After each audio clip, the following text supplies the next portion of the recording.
on Sportsnet. Presented by Honda at the Model Clearout event. It's the best time to team up with a Honda you'll love. Well, the Blue Jays are back home here in Toronto to open up a 6-game homestand. They'll take on the Phillies later in the week.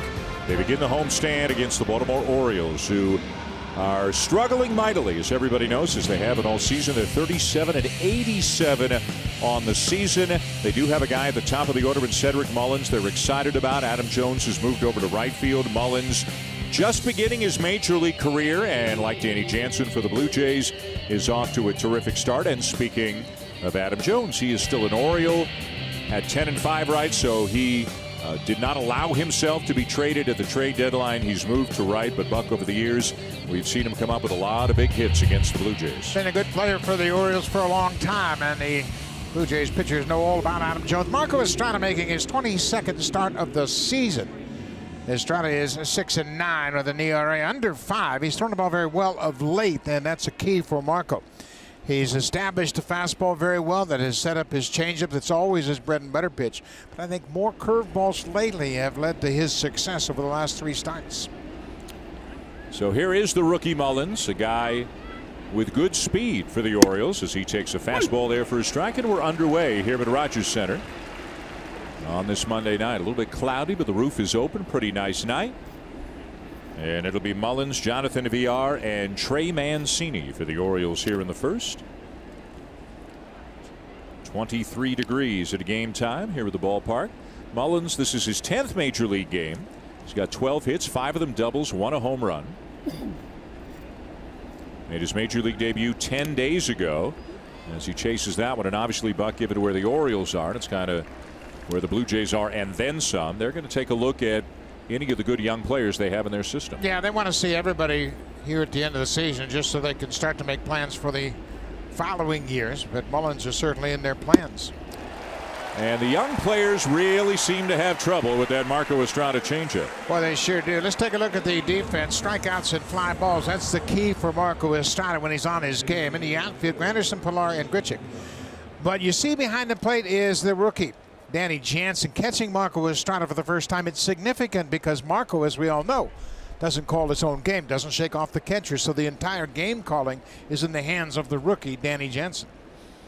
Asked Jansen around the batting cage before the game, do you feel a little bit extra responsibility today, knowing that Estrada is going to throw whatever you call? As Jonathan Villar, next to the Milwaukee Brewers, takes outside ball 1. And Jansen said, well, I've had some talks with Luke Maile, so I've gotten to know what I can about Marco Estrada. He's watched a lot of video of some recent starts from Estrada to try to get a sense of his likes and dislikes, his pattern, and that sort of thing. Did you ever catch a guy who never shook you off? Yeah, only under instructions, because we told the manager he couldn't shake me off. Bob McClure, left-hander that always wanted to call his own game. But he never shook me off. It was his only complete game of his career. He threw a 3-hit shutout. But yeah, Marco just doesn't like to think about the philosophy of setting up hitters. He just likes to execute his pitches. 3-0 fastball for a strike. I've seen a lot of things from Danny Jansen already that I really like. Just the presentation of his target. He does it with conviction and a lot of commitment. Pitchers love to throw to him, and he's like a sponge back there as far as receiving the baseball. Change up, swing and a miss, 3-2. Throughout the minor leagues, Jansen has always had the reputation of being a great game caller and a guy that was a pitcher's best friend. Wants a fastball in. Look at that, right in on his hands, well located by Estrada. When you say a great game caller, do you mean calling the pitches that make sense, or do you mean anticipating what the pitcher wants to throw? Anticipating what the pitcher wants to throw. I think that's the misconception about catchers. Catchers' game calling is all about making your pitcher most comfortable. When you see a pitcher standing out there and then the catcher will give the sign and the pitcher really nods like, yeah, that's exactly what I was thinking about. That's when you really know you're doing a good job. But a catcher, you can sit there and look at all the video and say, well, I think I should do this, I think I should do that. You have to call what the pitcher is thinking about to get him in the best frame of mind.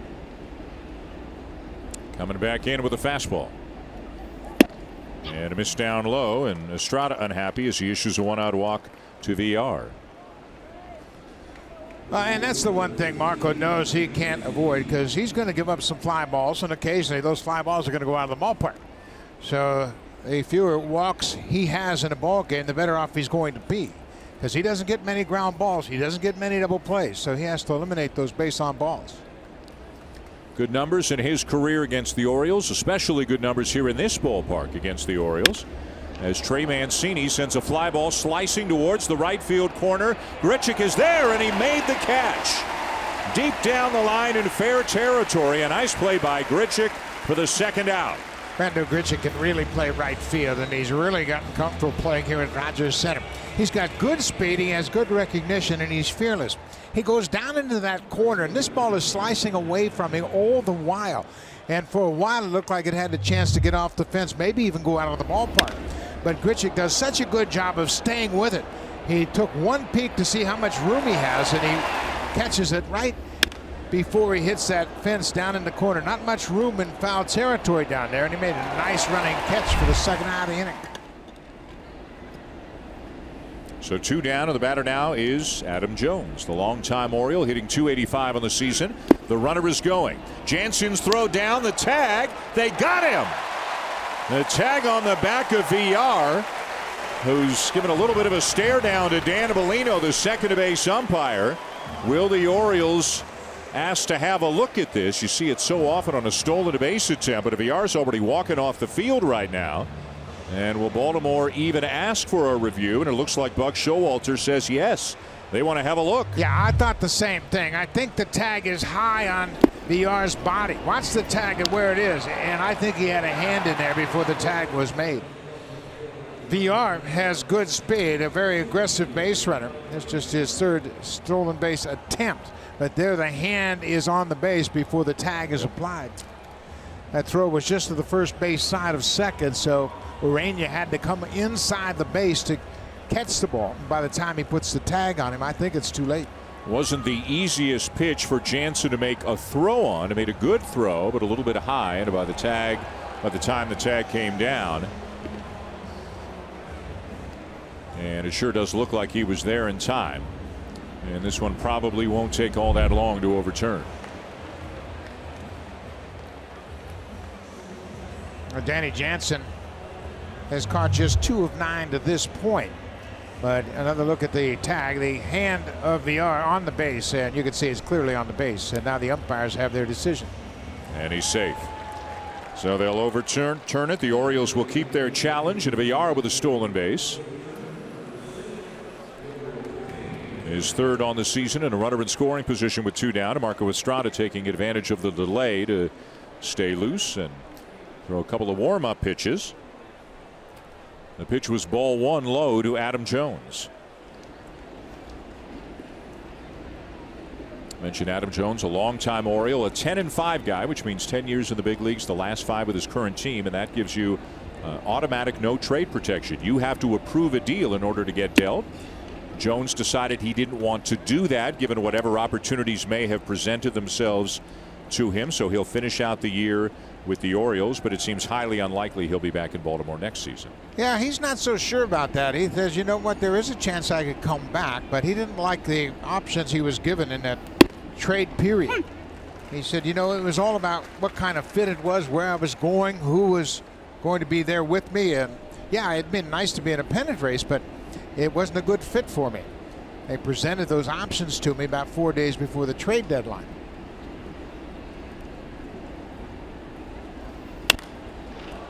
Popped him up, back of first.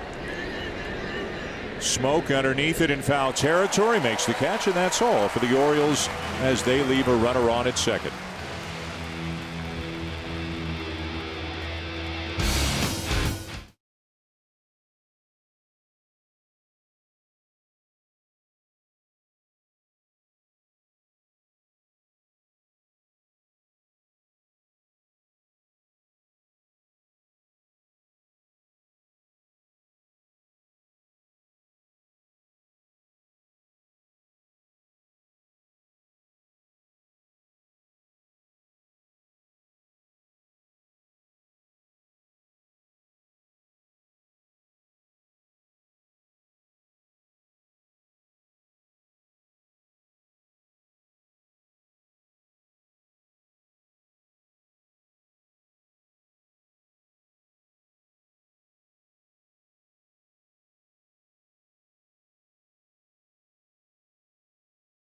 a thud in the Bronx, and it wrapped with John Gibbons first having a verbal lashing with Kevin Pillar and then the umpires before getting ejected. But with Pillar, let's go back to the 6th inning.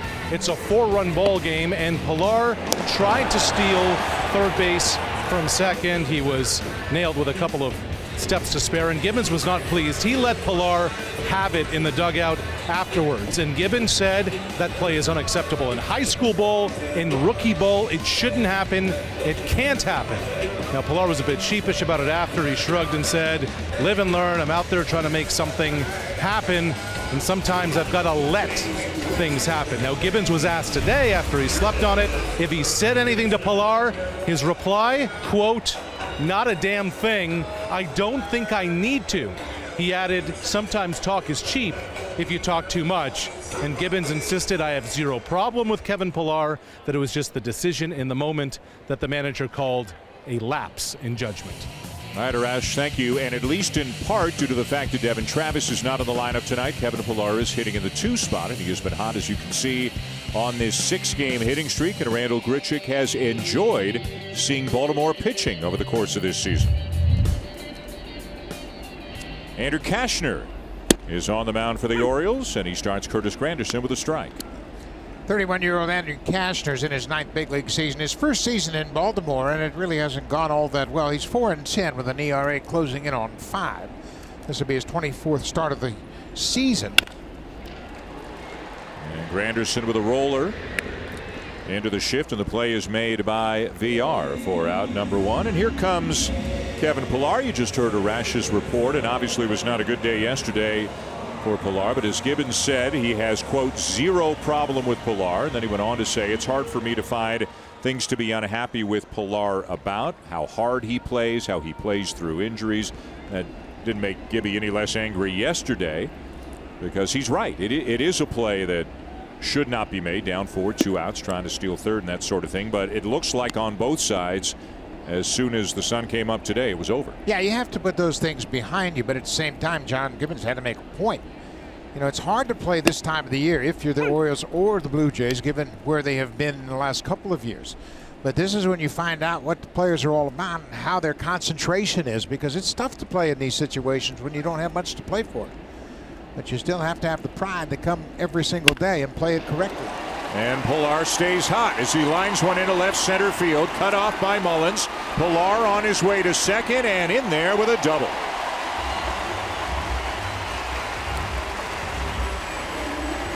Kevin had a terrific road trip. He has a 7-game hit streak now. That double is his 33rd double of the season.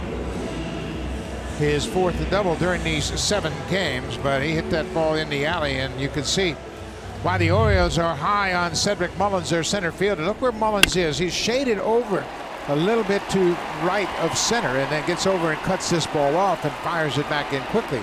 Made it a lot closer than I think anybody expected it to be. So a 1-out double for Pillar. Now the shift is on for Justin Smoke, hitting .257, 18 homers. And he has driven in a team-high 60 runs on the season. You can see Tim Beckham, the shortstop, coming around to the right side of the infield. Well, it's a much different-looking Orioles team than earlier this year, trading away the likes of Manny Machado, Jonathan Scope, then a bunch of pitchers. Kevin Gausman, Zach Britton, Brad Brock, Darren O'Day. Like the Blue Jays, they're trying to get younger, trying to build up more in the system, trying to get something for guys whose contracts are expiring, so they unloaded a lot of people. With those trades, they acquired 15 players, and a majority of those are pitchers, starting pitchers. They really focused on getting young starting pitchers in return. Just down and away, 2-1. And like the Blue Jays, you know, if 5 or 6 of those 15 turn out to be something, then the trades probably work out. There are no sure things when you're picking up prospects. No, not at all. And the one guy that they really felt like they had to move was Manny Machado. He was going to be a free agent at the end of this season. Gausman and Scope were not going to be free agents, and they just chose that, you know what, their money is probably going to be a little too rich for us, so we'll move them and see how many prospects we can get. Of course, Jones's contract is up at the end of this season. Count in Smoke's favor. And he swings at the 3-1, hits a ground ball to Beckham on the right side of the infield because of the shift. So 6-3 on the putout. 2 down as Pilar comes to third.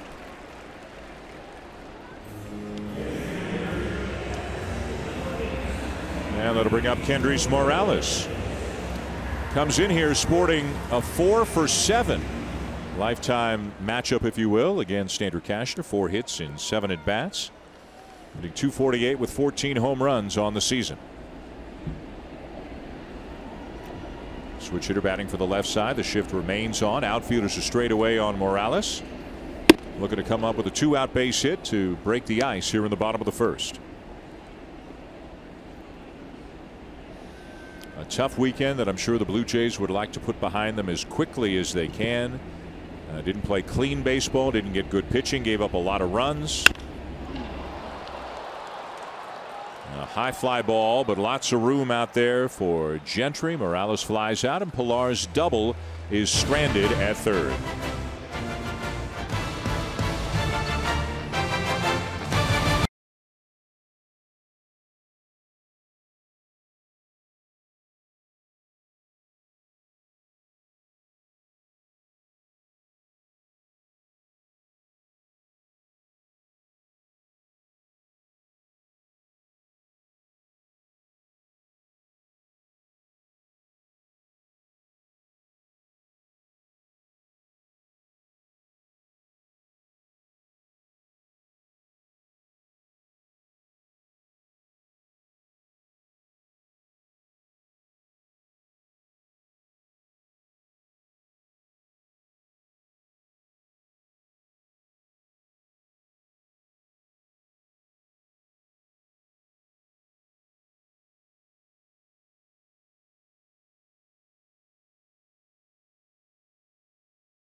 Auto Insurance, that's September 8th.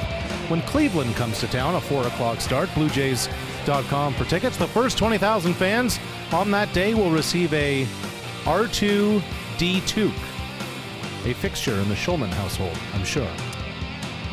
Well, actually, if you must know, Arash, 2 of my boys are very into it and are kind enough, even as they get older, to continue to see the new movies with me when they come out instead of with their buddies.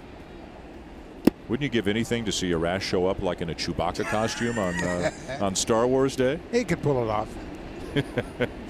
Chris Davis leads it off for the Orioles, the DH. And it's been a tough season, to say the least, for Chris Davis.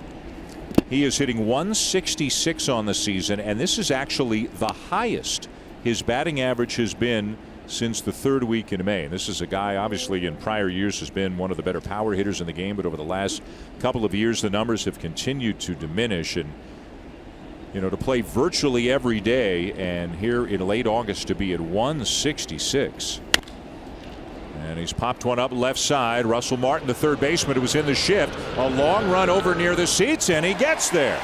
Good play by Martin. I can't tell you what an effort that is by Russell Martin. He's going to walk back slowly to catch his breath. But when you run that far, the ball starts to bounce on you. And he got over to the edge of the seats, and he has to break it down. Look where he starts. He starts at straightaway shortstop. He takes a couple of peeks at how much room he has, and once he gets over there, he breaks it down. That is a very good play by Russell Martin. Now he's going to take a couple of deep breaths and get his breath back. Here's Renato Nunez, the third baseman for the Orioles, hitting .246. Give me your assessment of Martin's play at third base, Buck, since he went over there on a fairly regular basis a couple of weeks ago. It's been pleasantly surprising. He has played very well. He's committed just 1 error over there in 11 starts. And he likes playing out there. You know, he played out there as a kid and played there in junior college, and he likes it. It's like an off day for him. He doesn't have to put the gear on. He doesn't have to put the mask on. Doesn't have to think about how you're going to pitch to different hitters. But it's like an off day, like he's having fun as a kid again, playing out in the field. And he was out before BP, taking early ground balls with Luis Rivera, working on different kinds of choppers, different kinds of throws. As that pitch misses a little up and in, 2-1 now on Nunez.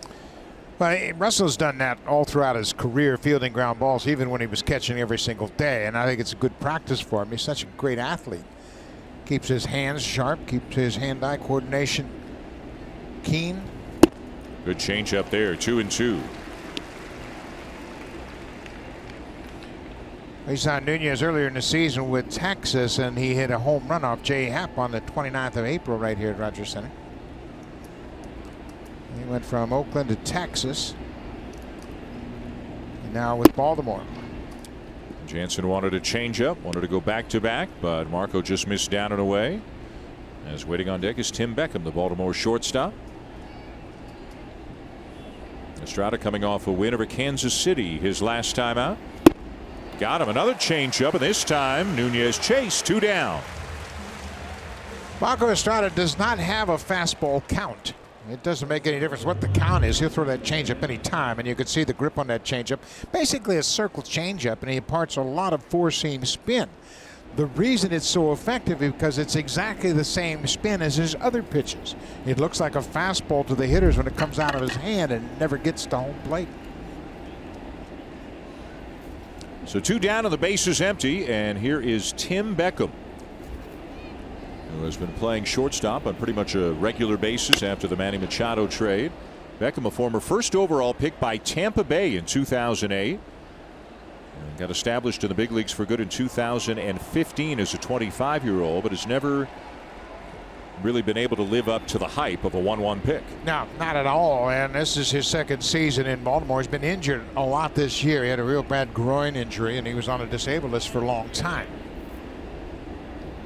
When he first came to Baltimore last year, he really got hot with the bat and put up big numbers, and everybody kind of thought, oh, man, this is exactly what we were hoping for. But this year, injuries have robbed him of a lot of key time. Yeah, between Tampa Bay and Baltimore last year, wound up hitting .278, 22 homers, a .782 OPS. As he hits a ground ball to the left of the shortstop Diaz into left center, and that'll be a 2-out base hit for Beckham.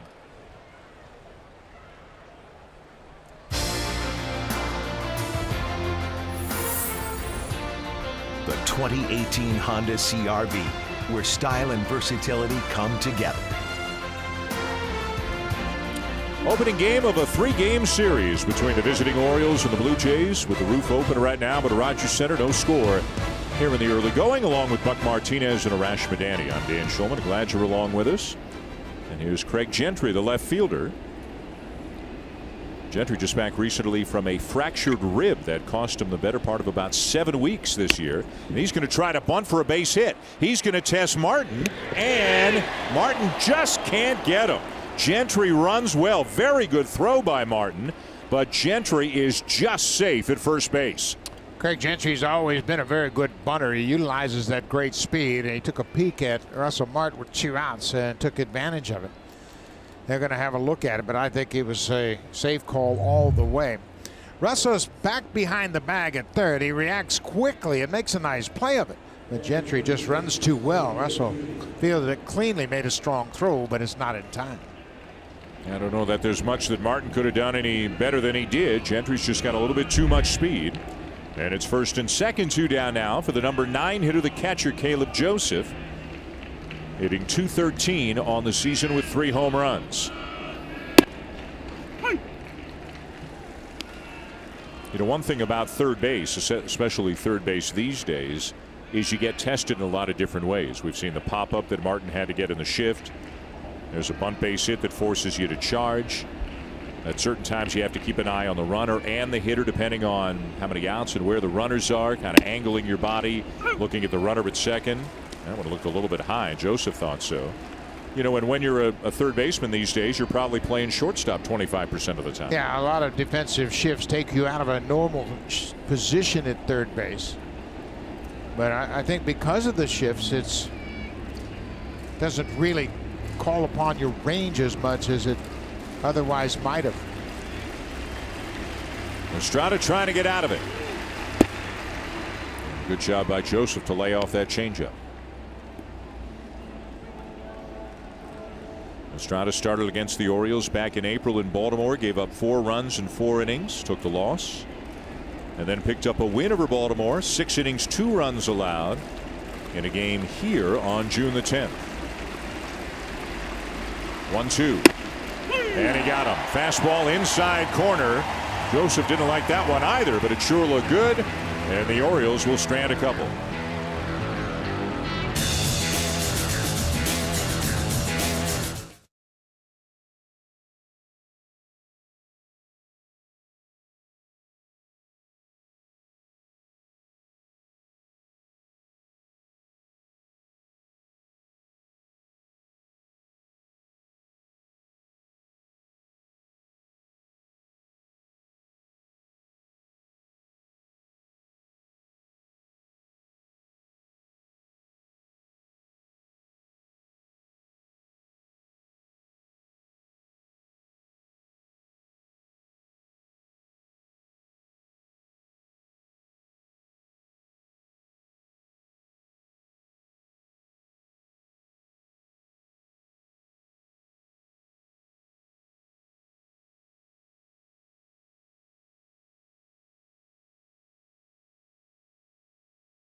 A handful of major leaguers who also played in the Little League World Series in the Blue Jays. Randall Grichuk is one of them. He competed twice for Lamar Little League down in Texas in 2003 and in 2004. Buck, when he came back in 2004 as a 12-year-old, firstly, check out the power to no one's surprise.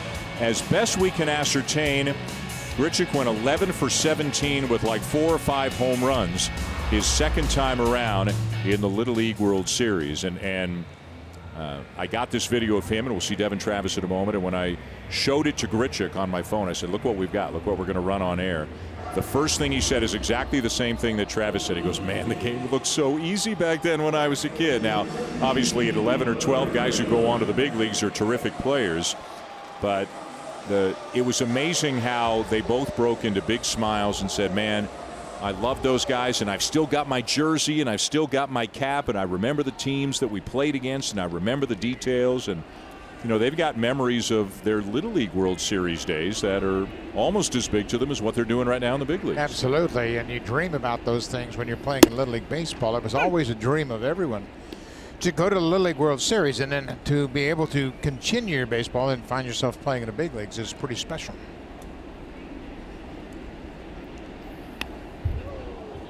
Kevin Cash played in the Little League World Series. Michael Conforto. I think Jason Varitek played in the Little League World Series. Jurickson Profar, Jonathan Scope.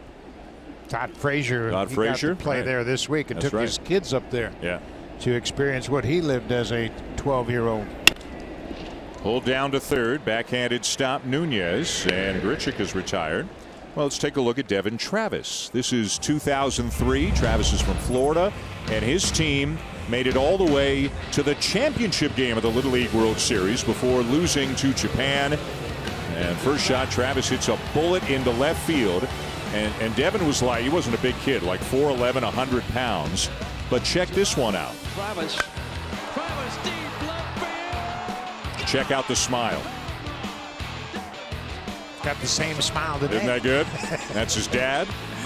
And when I started talking to these two guys about the Little League World Series, Travis started yelling across the clubhouse at Grichuk. He said, hey, man, he said, in 2003, I think I set a record for highest batting average by a U.S. player, and then you broke it next year. And they started getting on one another. And in 2003, had Grichuk's team won one more game, they would have played Travis's team in the U.S. final, but they got knocked off, and then Travis's team won the U.S. side of the draw, then lost to Japan in the championship game. Devin Travis had a leg up on Grichuk as he was able to play in the College World Series as well when he was playing at Florida State. And they both have one more World Series on their bucket list. That's right. Off the end of the bat, a one hopper out to second for VR, and a Martinez retired, 2 down. And now the first at bat in his new home ballpark for Danny Jansen. And what a week in the big leagues it has been for this young man. He's hitting all 5 games. He's 7 for 17 overall. And you can just see how much his teammates enjoy having him around. The pitchers enjoy having him around. And boy, he's done a great job with the bat so far. Something that has really come late in his minor league career was the success with the bat. All related to his finding out he needed to wear glasses, and it seems that ever since he's put those glasses on, the game has certainly gotten a little bit easier for him.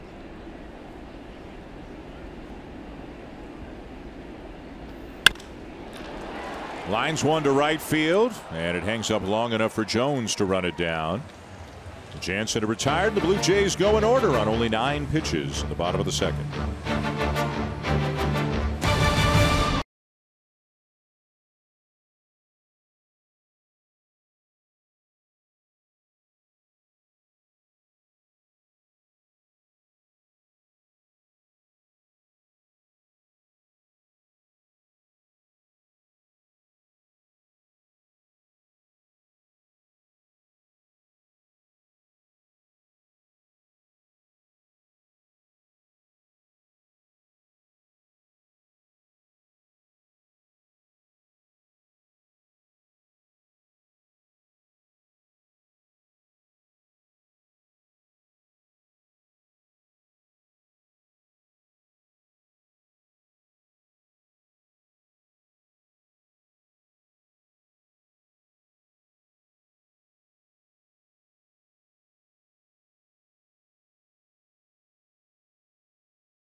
TV is now available at a lower price for $49.99. You can watch every out-of-market regular season game plus a free subscription to MLB At Bat Premium. Blackout and other restrictions apply. Visit MLB.tv to take advantage of this special offer. What you wouldn't see on MLB.tv today is Justin Verlander being sprayed with champagne by his teammates. That after win number 200, the Astros sole possession of first place in the AL West with a 9-4 win over Oakland today, guys. And trying to hold off those hard-charging Oakland A's. We got the last couple of games of the season, and Oakland right now is in a playoff position. They've overtaken Seattle. They're putting all kinds of heat on Houston, not to mention maybe the Yankees feeling a little bit of heat in the wild card race. Top of the order, Cedric Mullins for the Orioles. No score here as we go to the top of the third. What do you like best about Oakland? Everything. I think they play the game right. I spoke to Jed Lowry at the All-Star game, and I asked him what the difference was with his ball club. He says the younger players learned how to play quicker than we thought they would. Matt Olson, Matt Chapman, some of the other guys they've added since, but it's a good team. Mullins pops one up at a shallow left field. And Curtis Granderson is there to make the catch. Looks like Granderson may have lost something on the way in. There's something on the turf behind him as he jogs back out toward left field. Don't know what that is, but maybe it's not part of his equipment. He's leaving it be.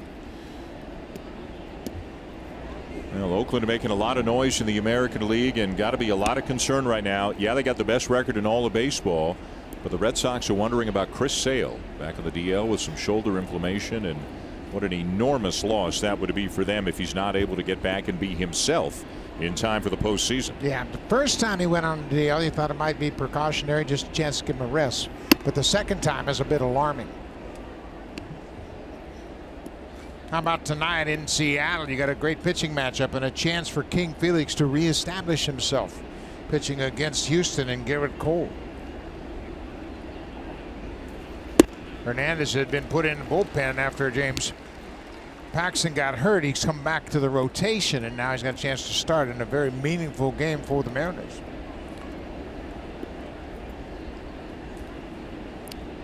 Seattle entering play 4.5 back to Houston for top spot in the American League West as Estrada continues to locate well. What's Oakland? I think it's 40-13 in their last 53 games for the A's. Wow. A crazy hot stretch.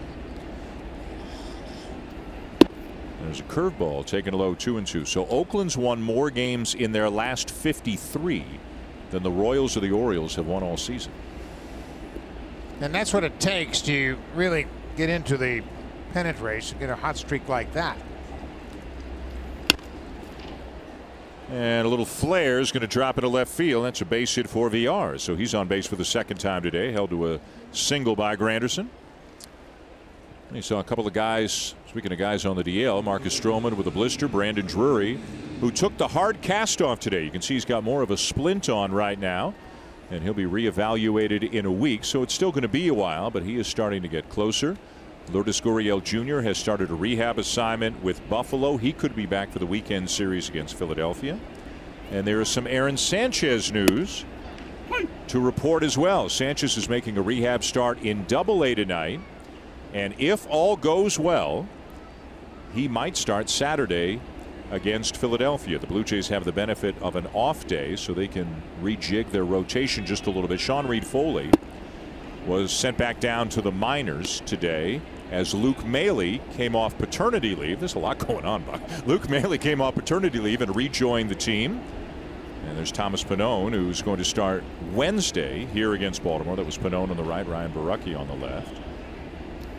So let's take care of all this business. So we'll keep an eye on the Sanchez start tonight, and with the off day on Thursday, Sanchez could be in line for a Saturday start if all goes well.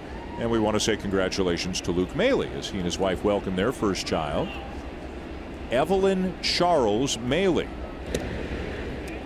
And I said to Maile when I congratulated him, shook his hand before the game, I said, congrats. And I said, Evelyn Charles. And he said, yeah, we like to keep people guessing. They keeping people on their toes. I said, I thought I misread something here. And Charles is the first name of his wife's dad. And they just wanted to honor his father-in-law a little bit. As another play by Martin trying to come in. And again, a tricky play. Bounce this one over, and Mancini is safely across. But congrats to Maile and family on the birth of their daughter, Evelyn Charles. They ends up at second. That ball took a funny spin on Russell. He got to it in good shape, but then he's got to reach back to his right because of the English on the baseball. And you could see he had to re-grip the ball before he threw it to first, and it was just too late. Mancini runs well, and a little hesitation there as he had to re-grip the ball, bounces it to Smoke. So it's another infield hit as Gentry had a bunt single. Now Mancini has an infield hit. And 2 on with the 1 out. There goes the runner from second. The pitch is up and in, and there's no throw as VR takes third. His second stolen base tonight.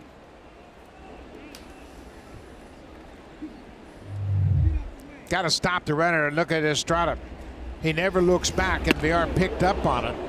Mancini, he didn't keep his eye on the runner because he had a chance to run right behind him. You could see Smoke was playing behind Mancini at first. He should have taken off for second as soon as VR broke. And this is a big part of VR's game. They got him from Milwaukee as part of the return in the Jonathan Scope trade. So now first and third, 1 out. And Estrada falls behind a veteran hitter in Adam Jones. And again, as you said earlier, Buck, Marco does not get a lot of ground balls, which means he does not get a lot of double plays. And at the very least, Jones will try to get something up in the air and get that runner home from third.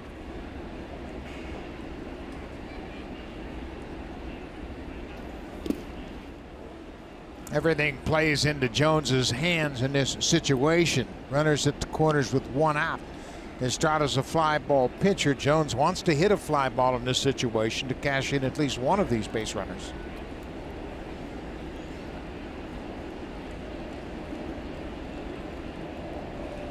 Could be swinging here.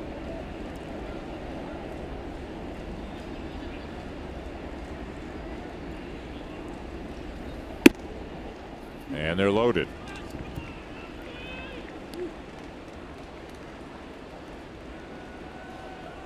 So you got to feel a little bit for Estrada. A little bloop into left field and a chopper off the plate for an infield hit.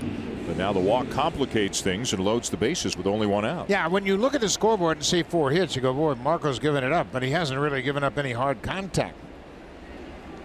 Meckham had a ground ball through the middle for a base hit, and then a bunt single by Gentry, a little swinging bunt by Mancini this inning.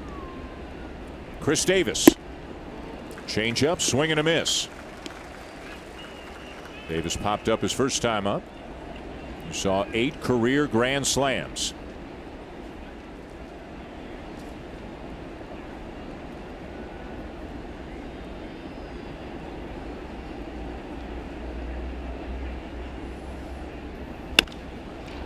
Reaching for it, he hits a fly ball that's carrying to fairly deep right field. This will get a run home. Villar is going to come in to score. Throw comes into second. 1-0 Orioles. Yeah, in that situation, obviously, Chris Davis, all he wants to do is get the ball in the air. There was 1 out, bases loaded, and he picks up the RBI, his 41st of the season. But he's always been a dangerous hitter in this ballpark. This time he hits a sac fly to right. Villar coming in, so Villar's had a good night. A walk, a hit, a couple of steals. He scored a run. And Baltimore with a 1-0 lead. First and second, 2 down for Renato Nunez.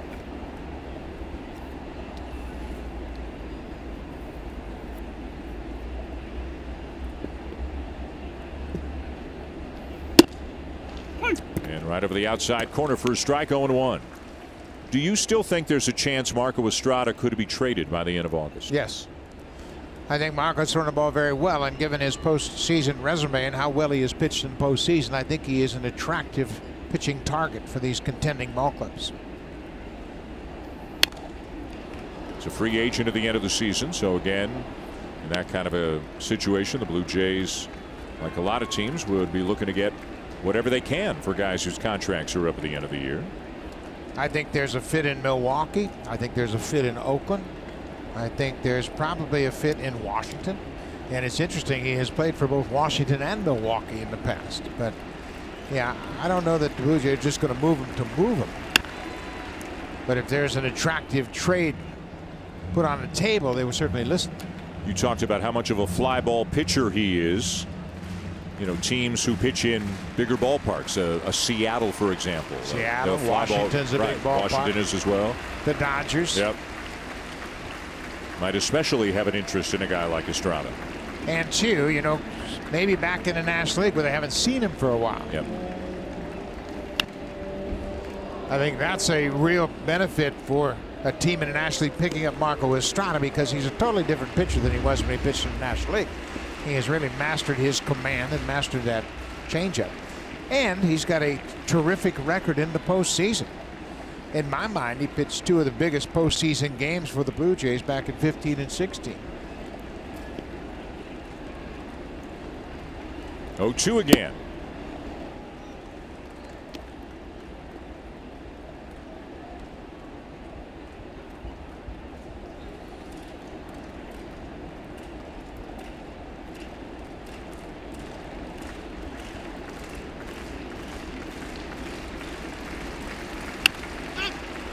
Pop up back of the plate. Jansen coming back near the screen.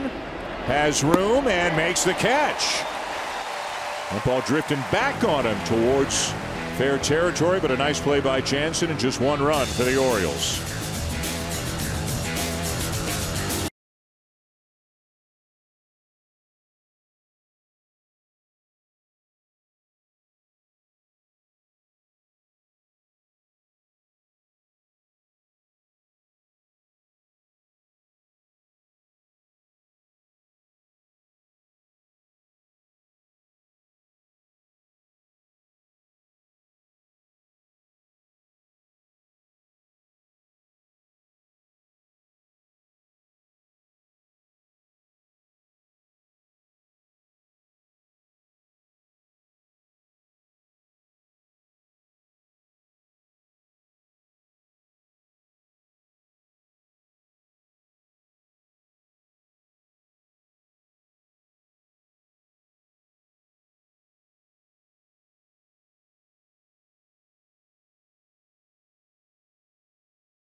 who didn't get out of the first inning in the Bronx. And after Borucki said, I got in predictable counts, they took advantage.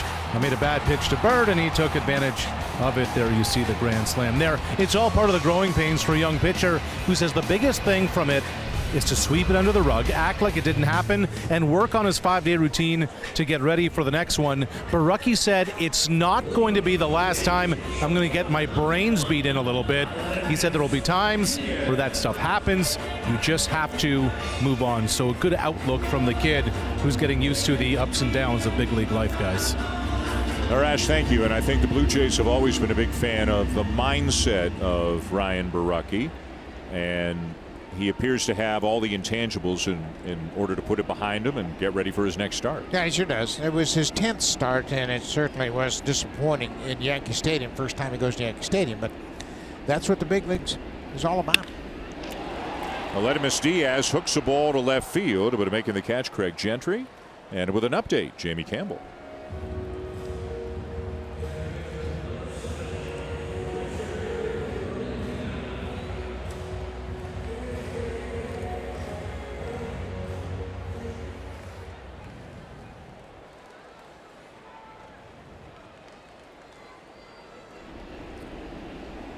All right, Jamie, thank you. So Rick Porcello on the mound against Corey Kluber in that game as Richard Urania shows bunt and takes down and in ball one. The Red Sox with almost a mirror image of the record of the Orioles. Boston is 88-37.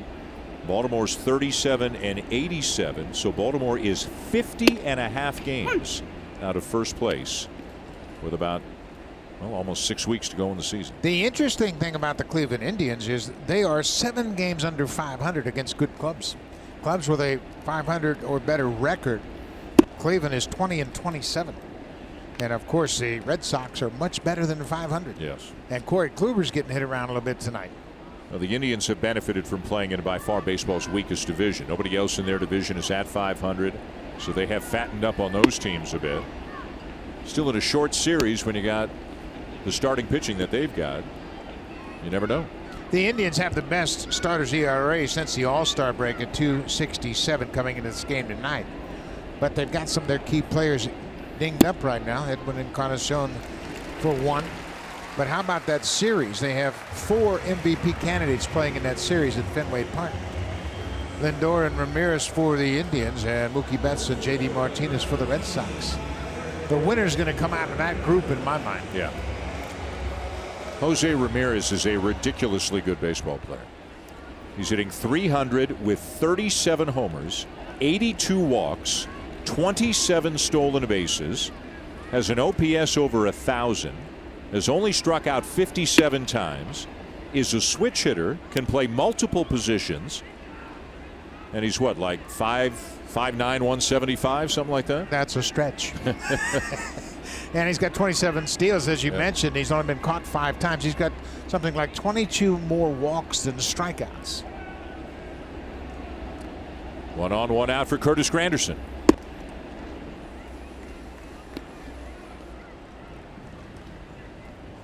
Three on the right side of the infield. The base runner at first for the Blue Jays is Urania, who just drew a 1-out walk.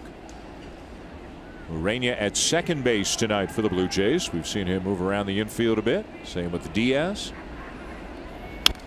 Good cut there by Granderson, but he fouled it back. 2-1. The Blue Jays are all about versatility, and that's what they're doing now as far as moving Urania around.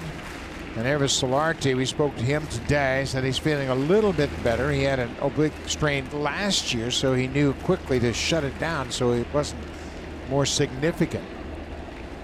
And he said he's feeling a little bit better lately. Well, speaking of versatility, the Blue Jays are going to send Kevin Biggio to the Arizona Fall League, and they're going to have him play a little bit of outfield there. Now, he's predominantly a second baseman.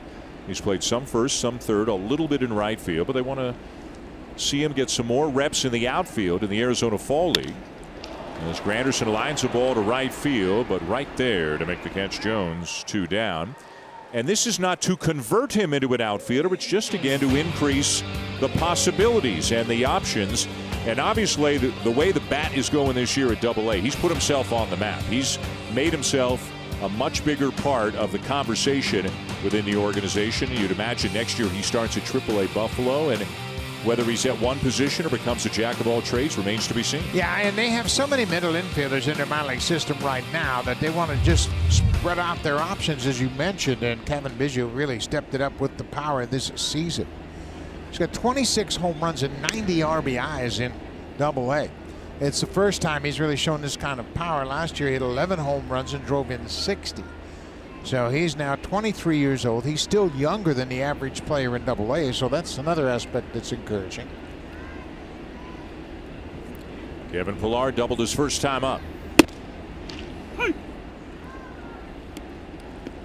Gurriel played a rehab game in the minor leagues and had 3 hits and a home run, and now, as Dan mentioned, he's been promoted to AAA Buffalo. But he was down in Trenton and got a chance to play, and all of a sudden just picked it right back up where he left off. Boy, oh boy. Pillar lifts a fly ball to center field. And that'll be all for the Blue Jays here in the bottom of the third. End of 3 at Rogers Center, and the Orioles lead 1-0.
Way. As we mentioned, the Astros are taking on the Mariners in a big series in the American League West. Garrett Cole and Felix Hernandez are on the mound, and you can see that game at 10 o'clock Eastern time on Sportsnet 1. Well, the Astros are great. Like, not good, they're great. The defending World Series champions, and they've tried to deal with some injuries, but they are not home and cooled out in that division, with Oakland right behind them and Seattle not that far back. Seattle has won 7 of the 13 games the two teams have played this season, including a 4-game sweep in Houston a couple weeks ago. Edwin Diaz has really had their number. He has 6 saves and the 7 wins for Seattle. Getting Robbie Cano back has certainly put a little extra energy in that Mariners lineup. Seattle has the longest playoff drought of any team in the major leagues right now. The last time they made the postseason was 2001. And I heard their GM Jerry DiPoto being interviewed today, and he was asked if that's kind of like a black cloud hanging over the franchise, and he said no, it's not a black cloud. He said, but it's a bit of a shadow, like it's impossible to ignore. And it's not like, you know, before the Cubs won the World Series, they hadn't won the World Series in 86 years, although the Mariners had never won the World Series. This is just getting to the postseason. But what is it, 17 years since last being in the postseason, and whenever you've got the longest drought of anything in your sport, it's something you want to get rid of as quickly as you can. Everybody is well aware of it, and there's another good changeup from Estrada. Beckham had 2 changeups in a row, and he still couldn't wait long enough. Another strikeout from Marco. That's 4 so far in this game. Great arm action on that pitch, and that's what really helps accentuate how effective it is. He comes through that delivery like he's throwing a fastball. And Greg Gentry lines the first pitch that he sees into left field for a solid base hit.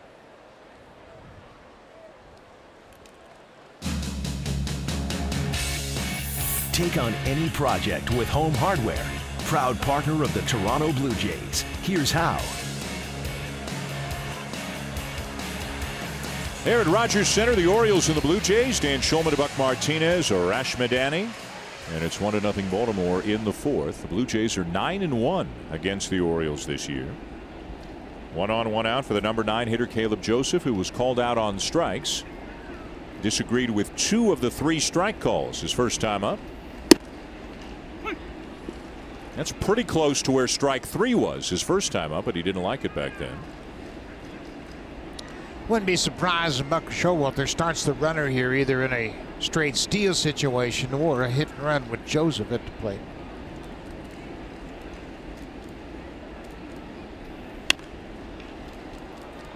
Tough to do now with 2 strikes. Down in the bottom of the order, get that runner going, get him into scoring position, turn the lineup over. Buck Showalter's had to do a lot of teaching this season, especially when they moved Scope and Machado, when Brad Brock and O'Day and Gosman and all those great pitchers, Zach Britton.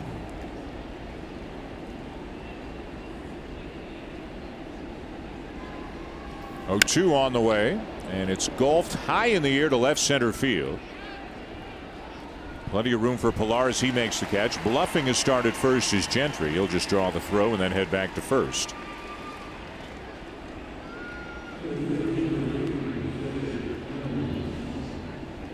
And as is normally the case for Estrada, a lot of balls in the air, not a lot of balls on the ground. In fact, he's got the lowest ground ball to fly ball ratio in the major leagues.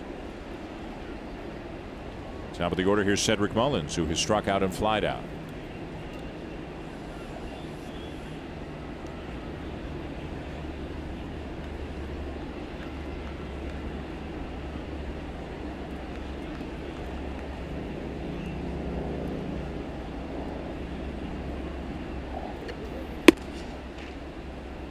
Mullins was a 13th round pick of the Orioles back in 2015, and they selected him from AAA August 10th. Danny Valencia was designated for assignment. He had 288 in the minors this year with 21 stolen bases. He was just caught once. Adds a new dimension to the Orioles. They have not had much speed over the last several seasons. And he can play center and he can run a little bit. Just gives them a little different look.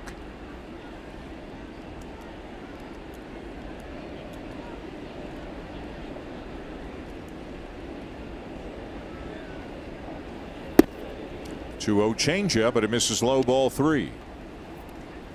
You like the job Jansen is doing so far tonight, his first time out with Estrada? Yeah, he's done a nice job mixing it up very effectively. And I think he presents a very good target. He's a big guy, and he puts that glove right in the middle of his body, almost like a bullseye and a big target. Is he quiet back there, as they say about catchers? Yeah, he is. He's real solid. He's always got a lot of confidence in his catching ability. But there's not a whole lot of movement. And what that does is it makes it much easier for the umpire as well when he doesn't move much. Runner was going on the play. It's ball 4. Gentry will round second, but then put the brakes on. So it's just a walk to Mullins and Gentry up to second. Yeah, you could see Danny Jansen take a final peek at Gentry at first base just in case he was running. The ball was in the dirt and it was ball 4, so it's academic, but what he's trying to do, he was trying to backhand it and make a throw, but it was clearly a ball. Should have been able to just block it once he realized it wasn't going to be a strike. So runners at first and second with 2 down, and here's Jonathan Villar, who has been on base both times tonight. He has walked and stolen a base, and then he has singled, stolen a base, and scored. And he hits one right back to the mound. A nice play by Estrada. And the Orioles will leave a couple of men on. Good play by Marco there. To the bottom of the fourth, the Blue Jays coming up, trailing 1-0.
Streamliner is coming, and it's a game changer. Get ready for a refined travel experience. Visit 787.westjet.com to see the whole story.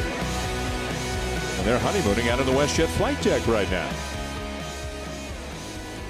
Bottom four, Orioles 1, Blue Jays nothing.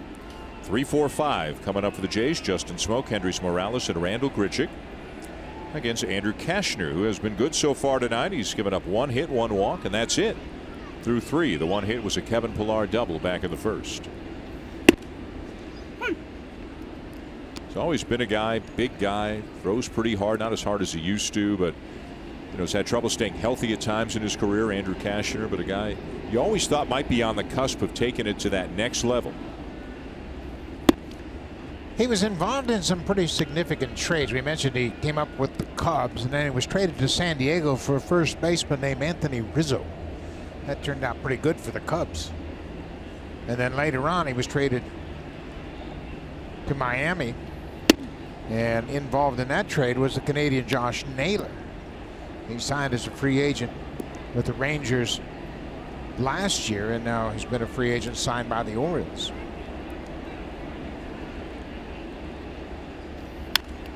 Smoke fouls it back, 2-2.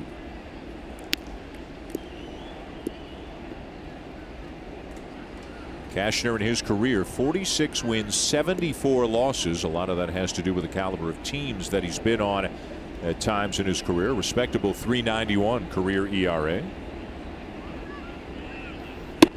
And he rings up Smoke on the inside corner.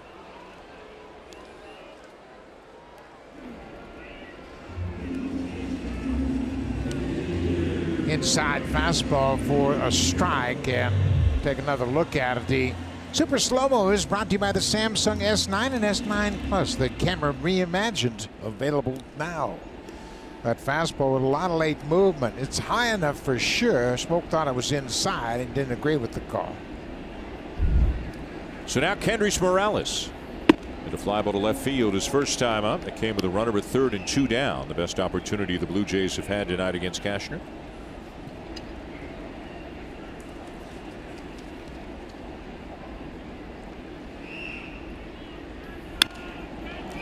Boy, Kendricks looked like he was in swing mode from about 3 seconds before Kashner threw that pitch. Yeah, he made up his mind he was going to get a fastball. He got one, but it wasn't really a good pitch.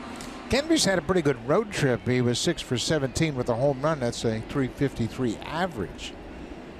And he's hit well against the Orioles. We mentioned the Blue Jays this season have hit .298 as a team against Baltimore.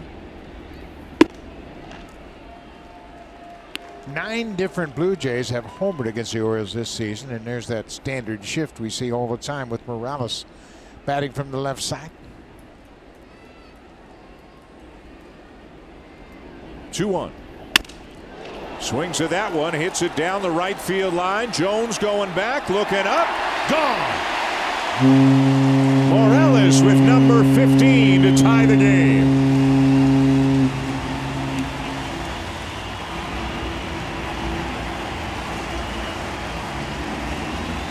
It's a 19th home run the Blue Jays have hit against the Orioles in this, the 11th game. Number 15 for Kendricks. Really didn't get all of it, but he's such a big, strong guy. He was able to keep it fair, and it snuck over the fence in right field.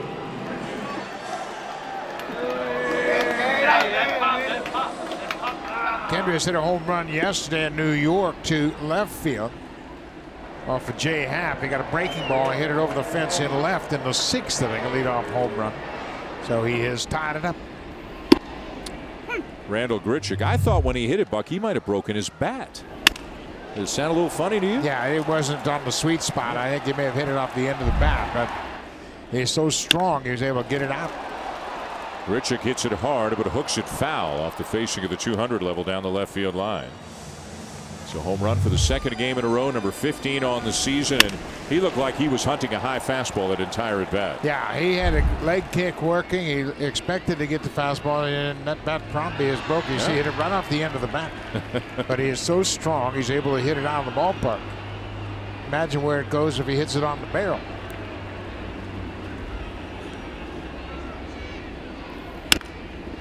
Grichuk grounds one down to third. Nunez up with it and on to first in time. 2 down.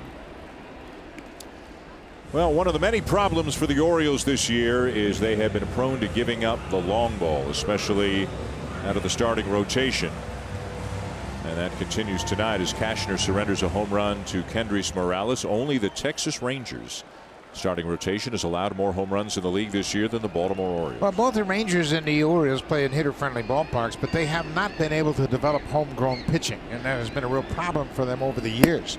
They thought they had a couple of real good ones in Kevin Gausman and Dylan Bundy, but they haven't progressed as they thought they might. And they most recently just got rid of Chris Tillman, who they acquired in the Mariners deal along with Adam Jones, and they thought he was going to turn into a rock-solid #1 maybe, but it just didn't happen. But they haven't developed starting pitching at all as an organization. That's been a real concern for them.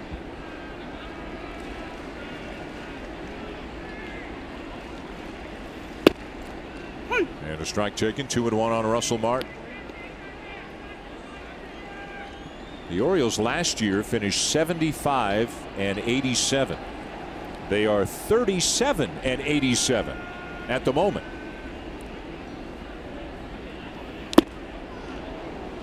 And of course, 2 years ago, these two teams were in the wild card game. Yeah, and it's a quick turnaround for sure. And I think that's what's on the mind of all general managers is how long is that window? How many years is that window open for you to win? And the way you counteract that is you put a team together and then you make sure you have layers of players coming each and every year. You might get 2 or 3 new rookie players out of your organization every single year, and that's how you avoid these ups and downs so dramatically. And Martin draws a 2-out walk.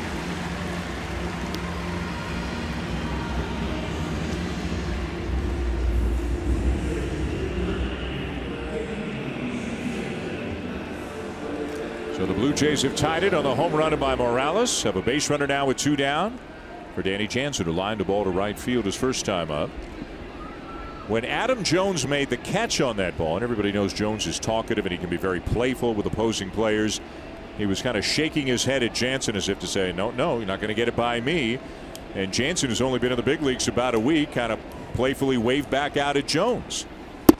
Adams, a 4-time Gold Glover in center field, and now he's playing in right field. And you know, Dan, you know this very well, that there's not a lot of star players like Adam Jones that would move from center to right just to allow the team to take a look at a young center fielder.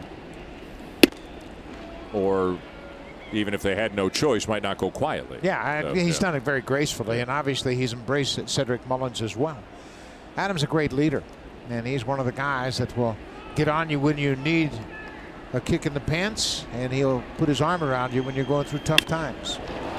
Down the left field line, dropping and in there for a fair ball, and it skips up over the wall. It'll be an automatic double for Jansen, who's now hit in all 6 games in the big leagues as Martin has to stop at third.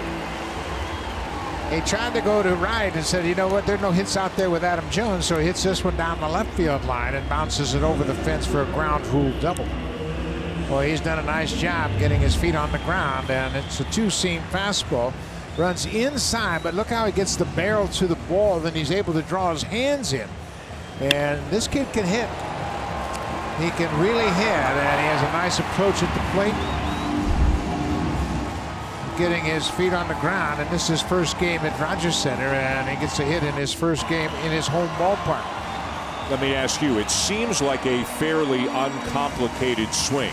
There are not a lot of moving parts, and he's just trying to be quick to the baseball. Yeah, and you know what? He is very kind of unorthodox. It's just kind of an unusual swing, but he can get the barrel to the baseball, whether it's inside or outside. We saw him in a sac fly in Kansas City to right field. He hit that line drive to Jones earlier in the game, and now he pulls this one to left. So second and third, 2 down. Here's Aledmus Diaz, who looks at a strike. Danny Jansen is now 8 for 19 with 3 doubles and a homer so far in his big league career. And as John Gibbons said when he got called up, he's going to play a lot. And if he keeps playing like this, he's going to play a lot over the final 6 weeks of the season.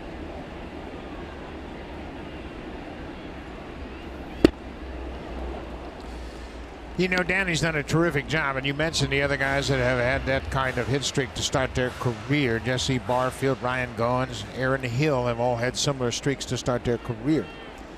And there's nothing like getting off to a good start. But now as he has more and more success, teams are going to start to notice his name and pay a little more attention to him. But I think the thing that's encouraging is the fact that he's hit balls to right field, he's hit balls to left field, he's hit balls out of the ballpark, and he's hit line drives.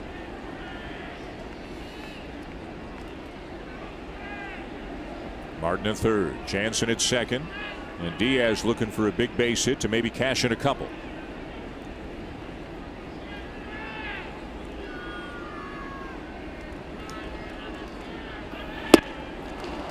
Can't do it. Cashner strikes him out, and the Blue Jays will have to settle for the one on the home run by Kendrys Morales. Time now for a Blue Jays Central update. Here are Jamie Campbell and Joe Siddall in the Samsung broadcast studio.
Biggest superstars in sports entertainment.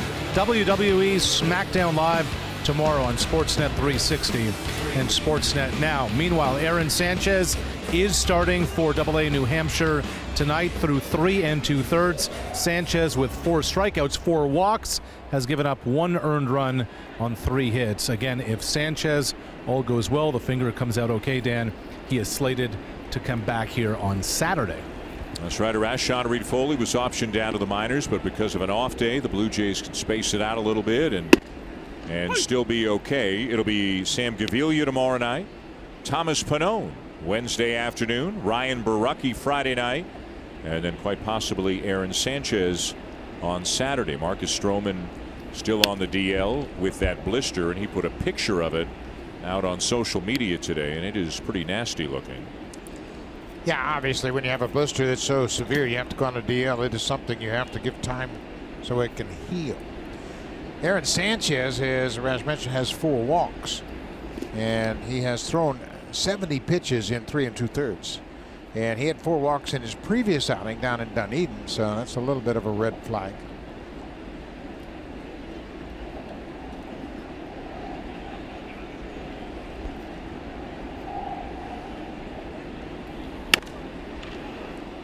Trey Mancini skies one in the middle of the infield.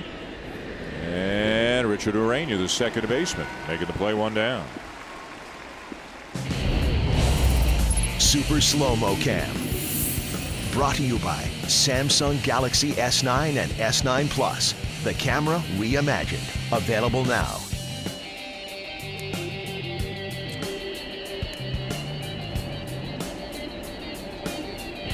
It's a 1-1 tie here in the 5th inning of the ballpark. Dan Shulman to Buck Martinez, Arash Madani, and here's Adam Jones, who has popped up and walked. Curveball line to center field. Pilar there, and just like that, 2 down.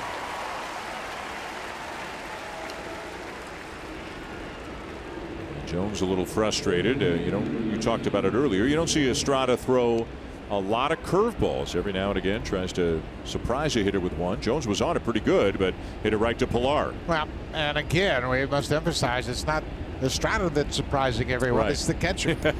And you got to tip your cap to Danny Jansen for picking the spot. In Jones's third at bat, he throws him a different pitch and gets one out. There's a little history to that matchup with Danny Jansen and Adam Jones. Adam Jones lived with the Jansen family in Appleton, Wisconsin when he was playing in the minor leagues. He was very good friends with Danny's older brother, Matt. So they had a reunion of sorts prior to the game today.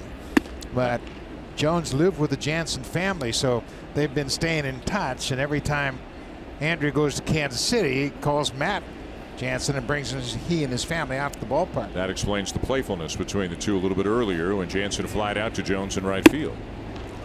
1-2 on Chris Davis. Now the Jansen family, the father, Steve and Kathy, grew up in Chicago, and they're big Cub fans. And then they moved to Appleton, Wisconsin, and that's where Jones was playing in the Midwest League with the Mariners. Martin alone on the left side of the infield, fires it across the diamond in time to get Davis. And the Orioles go 1-2-3.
The second inning and lined one to right field. Adam Jones made a pretty nice play on it, but he's saying to Danny, no, not me. And there's the smile from Jansen, dismissively waving out at Jones, and now it all makes sense because these two guys know each other well. Yeah, Adam Jones was 18 years old in 2004 when he was playing in Appleton, Wisconsin in the Seattle's minor league system, and Danny Jansen was about 9.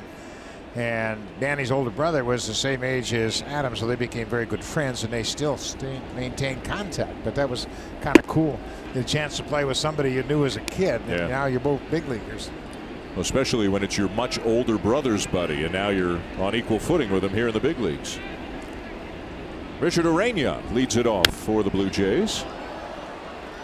And Urena getting a chance to be in the big leagues and play fairly regularly because of all the injuries the Blue Jays have had on the infield. But as we told you, Lourdes Gurriel is continuing his rehab. He's in AAA now, and looks like he's going to be back soon, maybe Friday, perhaps. So that could signal a trip back down to the minors for Urena, who has played some multiple positions since coming up. But the Blue Jays want to get Gurriel back as soon as they are comfortable that he is healthy, because I mean, they want to see Jansen, they want to see Baraki, et cetera, but they really want to see Gurriel, just see what he is. Right? He's got to be back, and he's got to be playing again. He's got an 11-game hit streak still intact with multiple hits in all 11 games. But he played 2 games in Trenton, and then they decided to send him to AAA. So he'll probably play a couple more games in AAA before they get him back here to the big leagues. But he looks very comfortable playing in the major leagues. The 2-2 is lined hard to right field. Jones giving chase, won't get there. And it skips over the wall. Ureña's aboard with a leadoff double.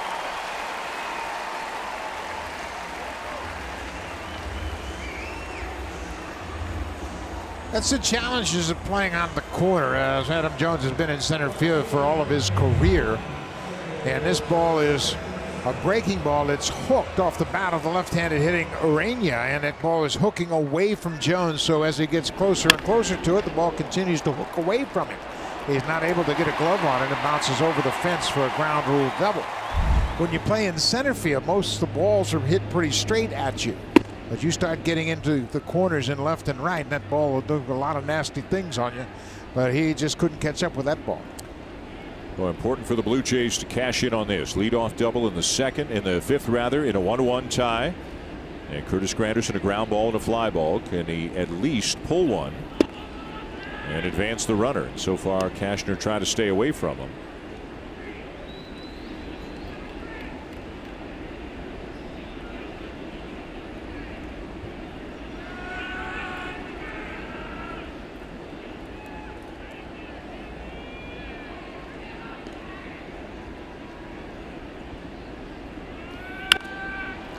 Fouled back, and this one will get out of play. 2-1 on Granderson. Yeah, that's a tough pitch to pull. And after that pitch, Cashner looked in at the catcher, Caleb Joseph. Looked like he switched signs on him because he flashed him a couple of numbers as if to say, okay, we're going to go to the second set now. Everybody is so paranoid of giving away their pitch selection. So Joseph will go through a new series of signs, probably using a different set of signs.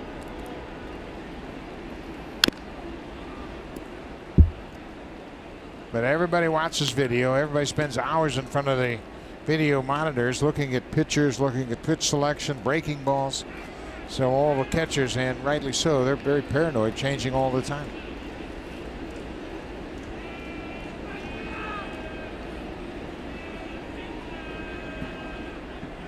Two balls, two strikes.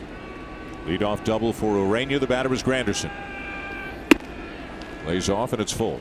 You see, Joseph gave the thumbs up to Cashner, saying, I want this ball up. And he missed upstairs. It was too high. Years ago, when a catcher would give that thumbs up sign, that meant to knock the hitter down. Don't see that anymore. And a ground ball to the right side will advance the runner. The R on to first to get a Granderson, but to third comes Ureña. Yeah, Cashner kind of gave in to Granderson there. Looked like he threw him a little bit of a breaking ball, and it's a pitch that Granderson was able to pull to the second baseman very easily. So he moves the base runner Ureña from second to third. Now Buck Showalter wants to play the infield in. But Kevin Pillar is not giving anything away. And be alert for the push bunt. That's one thing that's really kind of a lost art in this situation. You could push a bunt between the first baseman and second baseman and get yourself a run. And Pillar a little over anxious on that first pitch. Chased a pretty good slider off the outside corner. 0-1.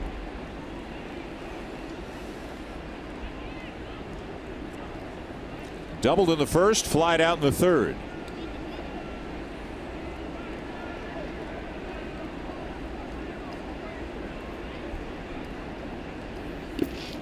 Lays off there, a ball and a strike.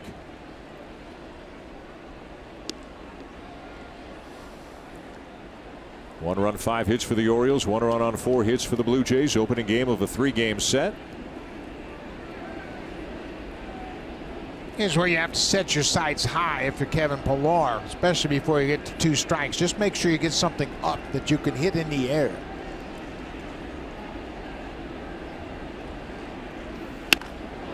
Line into left field. It's down for a base hit. Ureña in to score. Pillar on his way to second with his second double of the night, and the Blue Jays have the lead. Kevin Pillar is really swinging the bat well right now, and after chasing that first pitch slider that was off the plate, he refocused and got a fastball. It was up about belt high, and he hammered it down into the corner in left field. His second double of the night. He has 34 doubles now. And picks up another RBI. His 49th RBI. Ureña with the leadoff double. They cash him in. Pilar in the top 10 in the American League in doubles. The Blue Jays have their first lead of the night, and here's Justin Smoak, who was grounded out and struck out.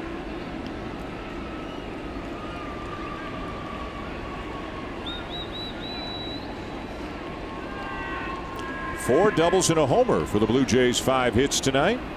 As Smoak takes in the dirt. Good block there by Joseph. Now, this is an interesting situation given what happened in New York yesterday with Pilar at second, and Nunez, the third baseman, has to play off the bag, and it's interesting if Pilar feels like he can get a big jump. This is a time to steal. Right. One out instead of 2 outs. Absolutely. Yeah. But you see where the third baseman is. I mean, it's a foot race for him, and he's got to keep an eye on Pilar. Now he edges over toward the base. But I think that's the one thing that when teams make up their mind, they're not going to steal much. You take pressure off the defense. But when you are a base-running team like the Boston Red Sox, look at the third baseman. He's constantly looking at Pilar just to see how far he is off the base, whether or not he's going to run.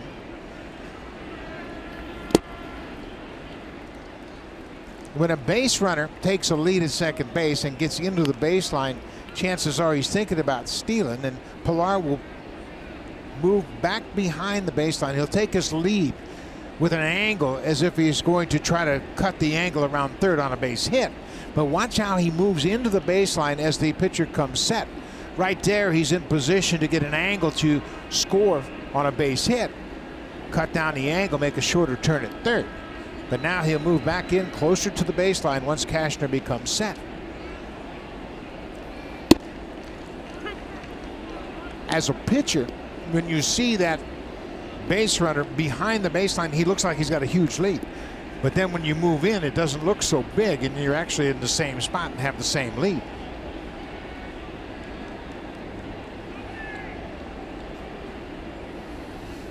The 2-2. And Smoak lays off to work the count full against Cashner. Okay, all of the things that are created by the threat of a steal, it's a distraction for the pitcher, it's a distraction for the infielders, and now Smoak has a full count. Always when you have a power hit at the plate, your focus better be on home plate.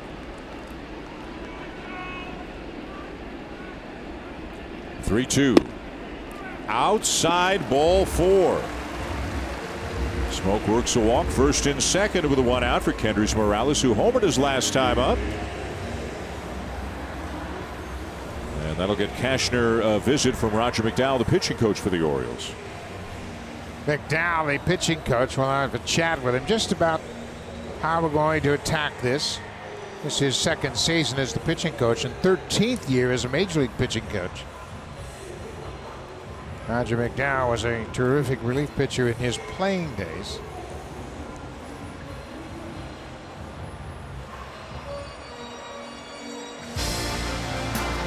The 2018 Civic Type R, like no Honda you've ever seen.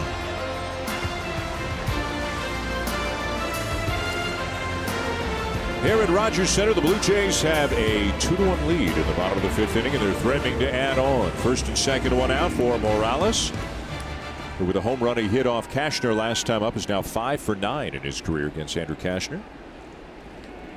Quite possibly a broken bat home run. Might have just chipped it right at the end of the bat. Definitely hit it off the end of the bat as he pulled it down the right field line.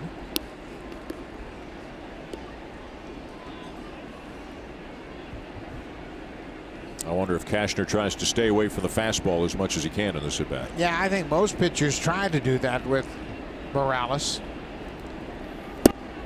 Missed with that one down and in. And he's just all over the place right now, but I think most pitchers want to try to get Morales with something other than a fastball. He's such a good fastball hitter.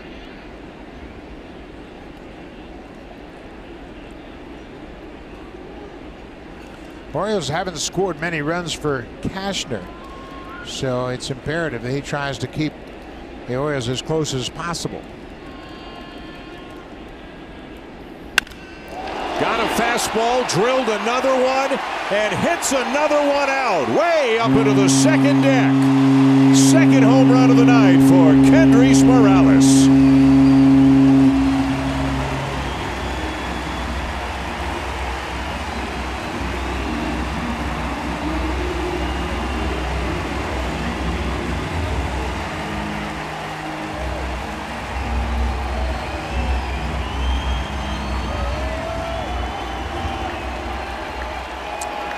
When you talk about the Blue Jays dominating the Orioles pitching this season, they have now hit 20 home runs against Baltimore.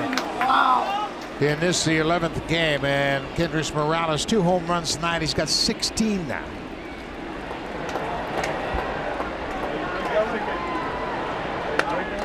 Big smiles for Morales, and you've been able to see in all of his at-bats tonight, he is looking for that high fastball tonight. Cashner's fed him a couple, and Morales still has the bat speed to turn him around. Yeah, he has been on fastballs, especially lately. Grichuk pops it up. Joseph, the catcher, will make the play. Well, he didn't necessarily hit the first home run well, but there is no question about this one. Watch where he hits this on the barrel. I mean, that is barreled up, and he hits it into the second deck, deep into right field. Totally different sound off the bat as well. Listen to the first one, and it didn't have that distinct track of the bat as he hit it towards the end of the bat. That one was right square on the barrel. Home runs number 15 and 16 for Morales tonight. Here's Russell Martin. Second time that Kendrys has hit 2 homers in a game. He had a 2 home run game on May 1st in Minnesota.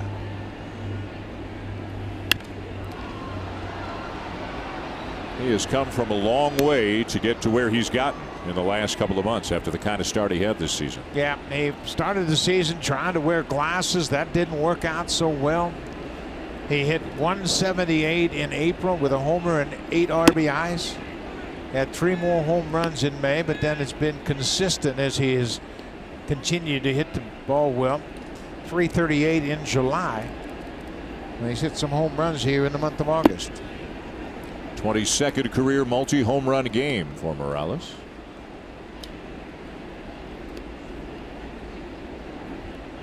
Two and two the count on Martin, who was grounded out and walked.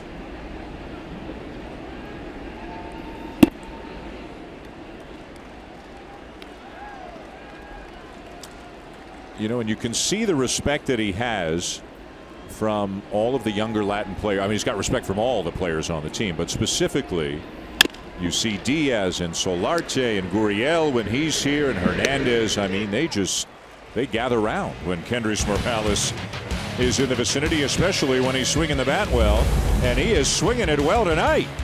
2 home runs for Morales, and all of a sudden it's 5-1 Jays.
Nate Pearson today threw off the mound in Dunedin for the first time since early May. It was a 25-pitch side session. He'll continue in the 25 to 30 range until early September, and there is a hope that 2 weeks from now he can pitch for Lansing against Michigan State in the Crosstown Showdown.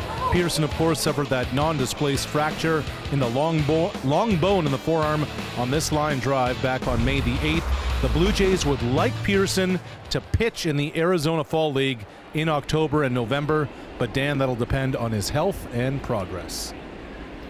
All right, Arash, thank you. And he's really, it appears like the crown jewel on the pitching side in the organization. So yeah, you want to get him moving if you can, but you don't want to rush him. You want to make sure he's healthy. Yeah, absolutely. You got to be really careful with him. And I saw him pitch in the spring, and he threw his first game action, and it was like it was a playoff game, if you will, in spring training, because everybody in camp was watching him pitch, and he was really impressive. Real easy, has all 4 pitches, big, strong guy. So yeah, they're going to be real careful with him. But he's one of those guys that can move quickly. Once he gets back into action, and next year when he starts to pitch, probably start him out at Dunedin again and let him pitch a little bit. But boy, he can dominate as he did in his first year in Vancouver. And if all goes well, maybe a 2020 arrival in the big leagues. Who knows?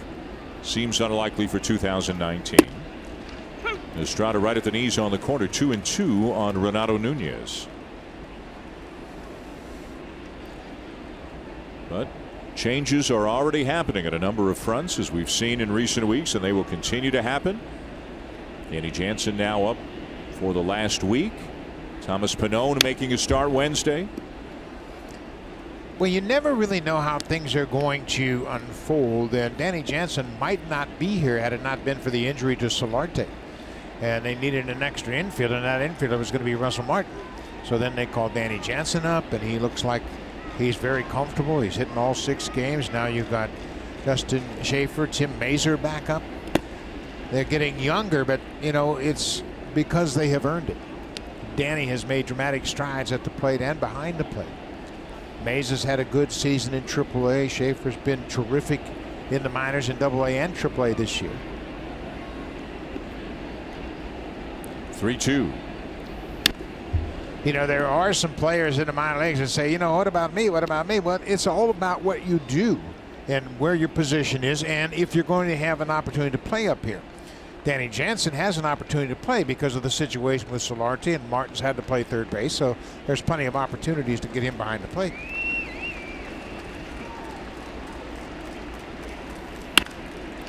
Fly ball well hit left field. Granderson back, turning, watching, and it's gone. Renato Nunez with his 3rd home run of the season makes it a 5-2 game.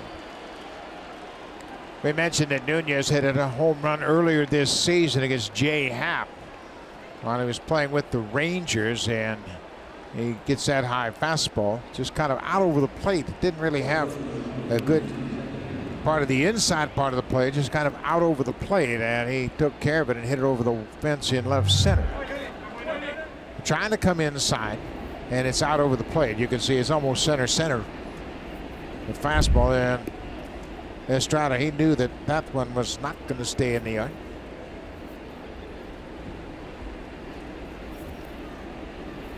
Tim Beckham's 1 for 2. As Marco Estrada throws his 88th pitch of the night, and that home run also got the bullpen going as Ryan Tepera gets up in the pen.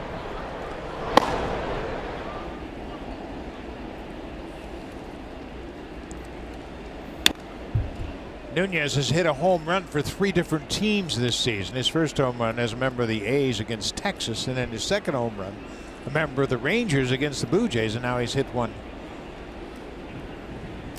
again. This is his 4th home run. He hit one for the Orioles against Tampa Bay, and now he has another one against the Blue Jays.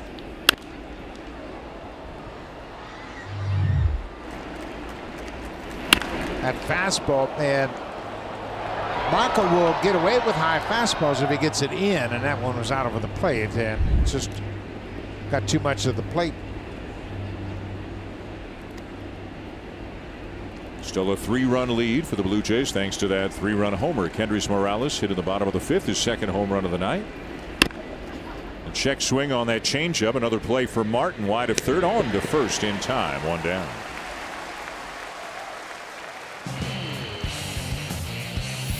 This 4K broadcast is brought to you by the Samsung QLED TV. See nothing else.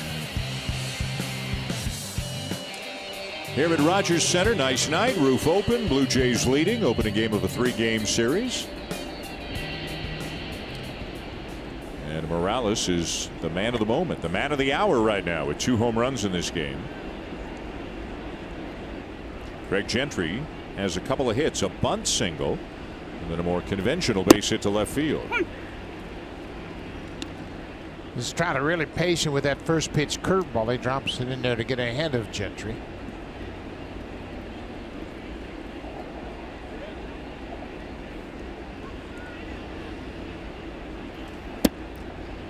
And the changeup, he gets a call on a pitch that, as you can see on PitchCast, looked down and away, and you can see that Gentry felt the same way about it. Jansen did a nice job of staying with that pitch. He didn't move his glove an awful lot. He just received it. And I think the less movement, the more often you're going to get a call. He went after that pitch. Ooh, looked like he had a hack at it, but Brian Blakeney down at first didn't agree. Another changeup down in the dirt, and watch the swing, and indeed he checked his swing. So it's 1 ball, 2 strikes on Gentry. As always, you can barely see anything other than Estrada's eyes between the bill of the cap and the mitt as he looks into the plate to get the sign from the catcher. 95 pitches, maybe nearing the end of the line here in the 6th inning. Right now is time for him to try that fastball again. He has thrown changeups away. He threw a curveball right there. Throw a fastball, but get it in this time, and you might be able to get it out. Let's see where Danny wants to go. He wants the fastball, but they're going to go away. I agree with the call. He just missed it away. He had thrown him changeups in his at-bat, got ahead of him with a first pitch curveball, threw another curveball in the at-bat, missed. Walker checking to see if Ryan Tepera is ready down in the bullpen. 2-2. Change up line past Martin down the left field line. And this will be into the corner for extra bases. Gentry runs well, and he's into second base, and now on his way to third base, and will be in there in a head-first slide. And have to see what happened down in the corner as it took Granderson a little longer to get the ball out of there, and Gentry running harder with his head up took advantage. Yeah, and Curtis got into the corner and reached for it and missed it, dropped it the first time, but credit Gentry. He never thought that it was going to be just a double. He always runs hard. This ball is down into the corner. Curtis gets over there and he bobbles the baseball. Went to pick it up, dropped it, and now by the time he gets it to the cutoff man Diaz, he has no shot at Gentry. But credit Gentry for the effort out of the box. Here's a team that has won 37 games, and he never hesitates. Then he looks up, sees the bobble, and just continues around second and gets his way to third base. That'll be a double and an air charge to Granderson as Marco Estrada is out of the game. And a nice ovation for Estrada as he leaves, and Ryan Tepera is on his way in.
Into the game here in the 6th inning. Yeah, the last time Tepera pitched, it was Saturday in the 8th inning. He came in and got the final 2 outs to close out the 8th inning. He had a bases loaded walk and a sac fly. So he's on here in the 6th inning with just 1 out. Trying to save this runner at third.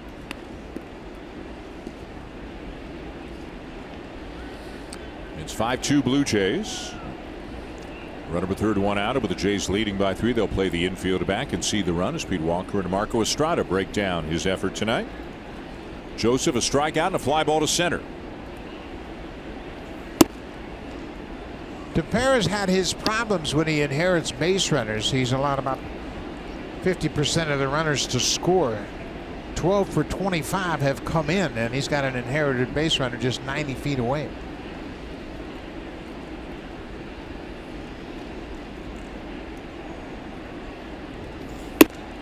This is low.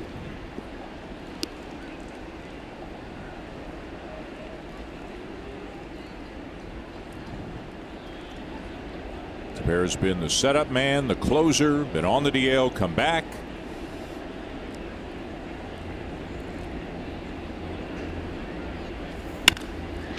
Line to right center field. This ball's trouble. It'll get to the fence on a bounce. In to score easily is Gentry. On his way to second is Joseph, and it's a 2-run game. Back-to-back doubles. Gentry got the third on the year by Granderson, and he comes in to score on a double by Joseph, just the 15th RBI of the season for the Orioles catcher. But he stays on this pitch, and this is a perfect approach when you've got a runner at third, less than 2 outs. Hit it to the big part of the field, and he's fortunate this time that it splits the outfield as it goes to the fence. Well, when you're thinking about cashing that runner in from third, that's the best approach you can have. Stay up the middle, drive it to the deep part of the outfield. So it is 5-3. Back to the top of the order for Mullins, who hits a ground ball right at Urania, the second baseman, on to first to get the speedy Mullins. 2 down. To third is Joseph.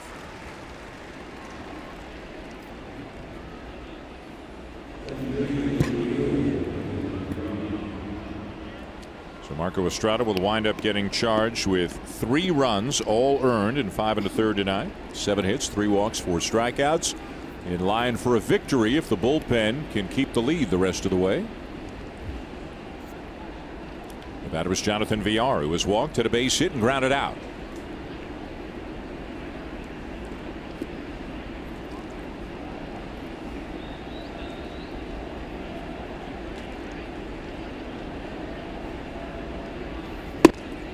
Taking all the way, and he looks at a 95-mile-an-hour fastball for a strike.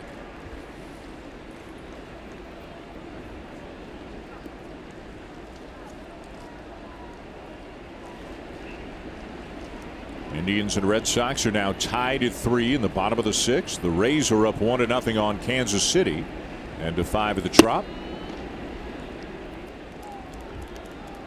VR is now 27 years old. He spent 3 years in Houston, 3 more years in Milwaukee. He was originally signed by the Phillies and traded from Philadelphia to Houston along with Jay Happ and Anthony Gose in the Roy Oswalt deal. He's kind of an interesting player. Nice play by Tepera. Drops it, picks it up, feeds smoke, and the Orioles are gone to the top of the 6th. They do get 2, closing the book on Marco Estrada. The Blue Jays, though, still lead 5-3 after this nice play by Tepera prevents any further damage.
Lead off the bottom of the 6th for the Jays. Had a double his last time up, extending his hit streak to 6 games to start his time with the Blue Jays. That's one of the longest streaks in franchise history. Yeah, it sure is. Jesse Barfield came up from AA in 1981, and he went 10 for 23 in his first 8 games.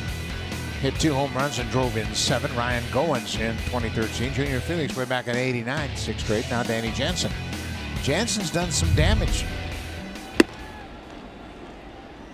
Danny's got 3 doubles, a home run.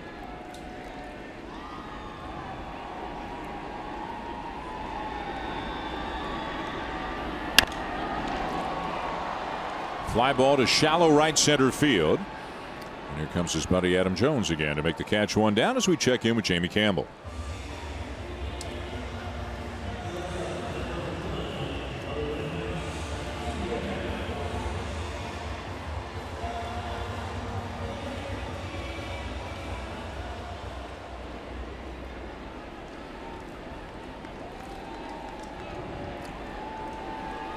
Now that is good news. After they lost their first game to Panama, came back and walked it off in extra innings against Spain. Now they beat Mexico. So now they're on to Puerto Rico. Another loss and they're out. Double elimination, yeah. So you lose twice and you're out. But for Canada usually wins 1 game of the Little League World Series, but to win 2 is great. And now obviously they're going to play a terrific team in Puerto Rico, but good for those kids from Wally. Yeah, absolutely. And they had a chance to ride with the Phillies to that game on Sunday night. Of course, Nick Pivetta was on that bus, the Canadian kid, and that's really terrific experience for those Little Leaguers. And it looked like the Phillies were having a good time, too. You know, it's the 13th time in the last 14 years that Canada's been represented by a team from British Columbia, the Little League World Series. Diaz fights it off at a right field. That's a base hit. And the way it works against 16 teams at the Little League World Series, 8 U.S. teams, 8 international teams, and the U.S. champion meets the international champion in the final. But so with 2 wins, I'm guessing Canada might be into the international semis at this point. Would have to look at the bracket to see for sure, but good for them to beat Mexico tonight. Well, and we've heard from the big leaguers that have experienced that, and these kids are going to have a lifetime memory from Williamsport. There goes the runner. Hit and run is on, and wouldn't you know it, Arena hits the ball right over the bag at second. And that's as easy a double play as you could ever turn. Inning over, 5-3 Jays at the end of 6.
In the books, you see the 86 pitches, 42 were for strikes. One note on the 6 hits, 2 of them were ground balls up the middle that he opted not to field barehanded. All in all, 7 ground ball outs on a night he had 4 strikeouts, 4 walks, and 1 hit batter.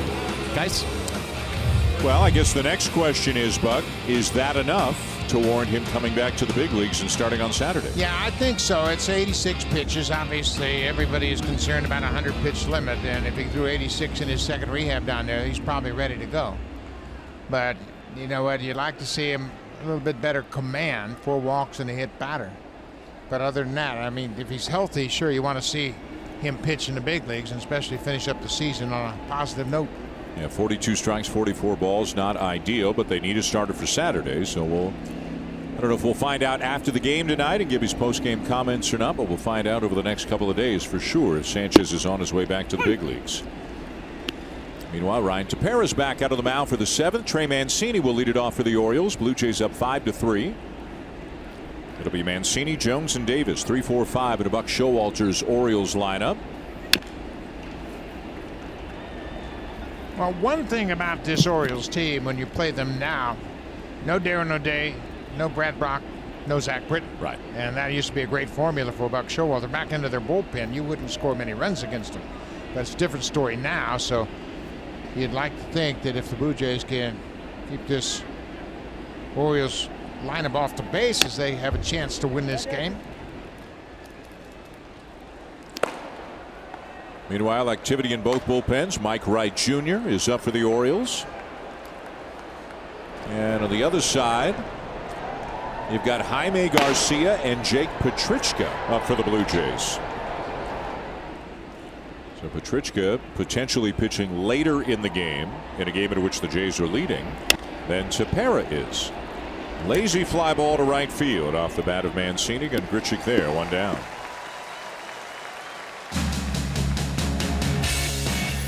Beauty Tone is the official paint of the Toronto Blue Jays. Only available at Home Hardware. Here's how.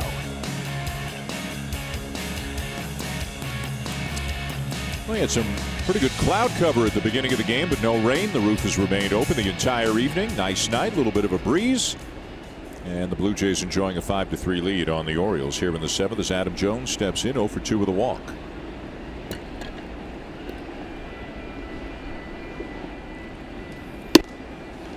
And a strike on the outside corner from Tepera.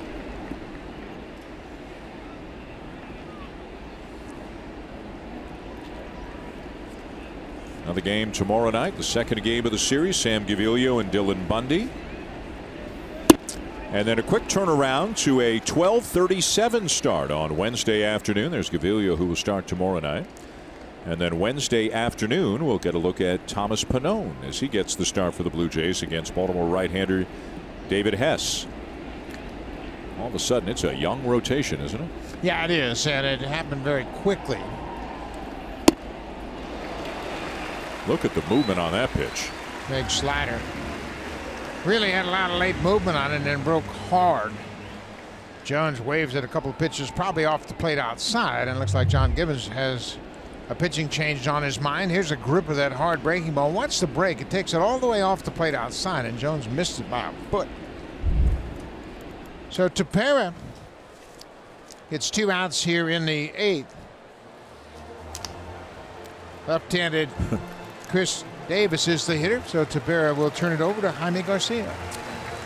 John Gibbons made Tepera laugh on the way out, and we'll see Garcia Davis when we come back.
last pitch may have been his best pitch, and he threw some good ones. This one looked like it was coming out of a video game. Yeah, it's like a frisbee breaking ball, and Adam Jones waves at it and then has a reaction. Hey, I've not seen that pitch before. A little bit more of a hard curveball than a cutter.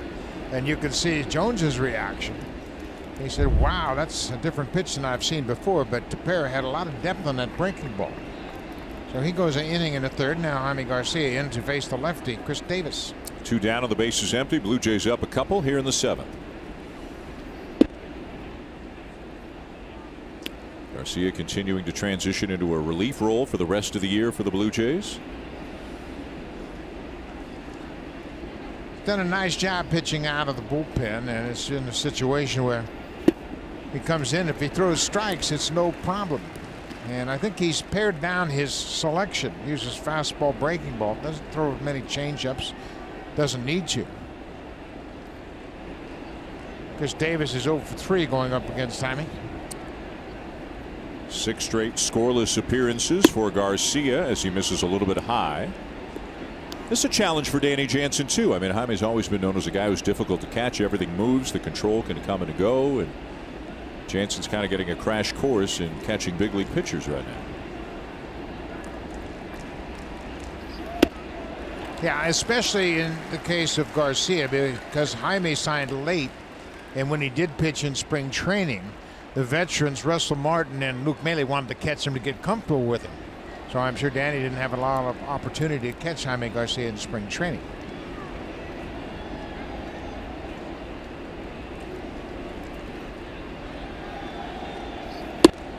And Garcia strikes out Davis. 1, 2, 3 go the Orioles. 7th inning stretch at the ballpark with the Blue Jays up 5-3.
Inside the TD zone, a guest from one of TD's community partners.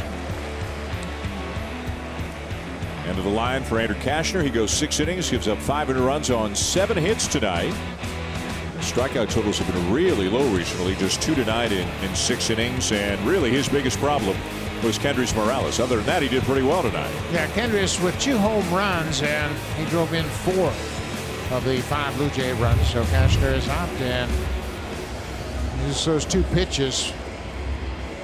1 long home run into the second deck, 2 home runs for Kendrys Morales. This is Big Mike Wright Jr., his 37th appearance, and he's worked out of the bullpen. He has also started for this team, but right now he's working out of the bullpen, and he's on to try to hold it at 5-3. He's always had a good arm. He's got a 4-pitch mix. Throws a fastball, slider, curveball, and changeup. Curtis Granderson leads it off. He's 0 for 3. Couple of ground outs and a fly ball. Lifted in the air back of third.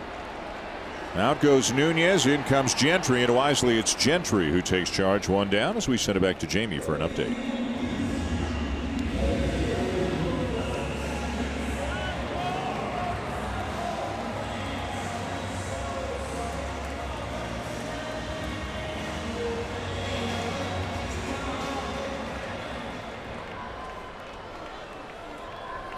All right, Jamie, thank you. Corey Kluber is still in the game for the Indians. Gave up those 3 early runs you told us about before, as Tyler Clippard is now up in the pen for the Blue Jays. Kevin Pillar's the batter. He's had another good night at the plate. He is 2 for 3 with a couple of doubles, a run scored, and a run driven in.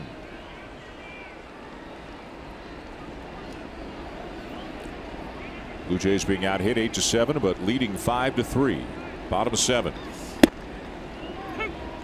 It's a couple of pretty good pitches right there, both right near the outside corner. And that pitch, Buck, where you see them, those pitches, generally speaking, get called strikes these days. Yeah. Away, just off the outside corner, low in the zone. They called that pitch more frequently than any other borderline pitch. Yep. And that's all for Pillar. And he turns back and says something to Adam Hamari, the home plate umpire, about one or both of those first 2 pitches. Yeah, 2 fastballs away, and then with 2 strikes, Mike Wright throws him a big breaking ball, and he goes after it. But yeah, that pitch is very difficult for hitters to get to, but at the same time, that's always a money pitch for a pitcher. Down and away strike. Justin Smoak walked and scored his last time up. He's also grounded out and struck out. Justin Smoak always faces the shift, and the Stats AI powered by AWS says you look at that shift and where they play Justin Smoak VR way out there in right field, and Cini guarding the line, and Beckham basically at straightaway second base.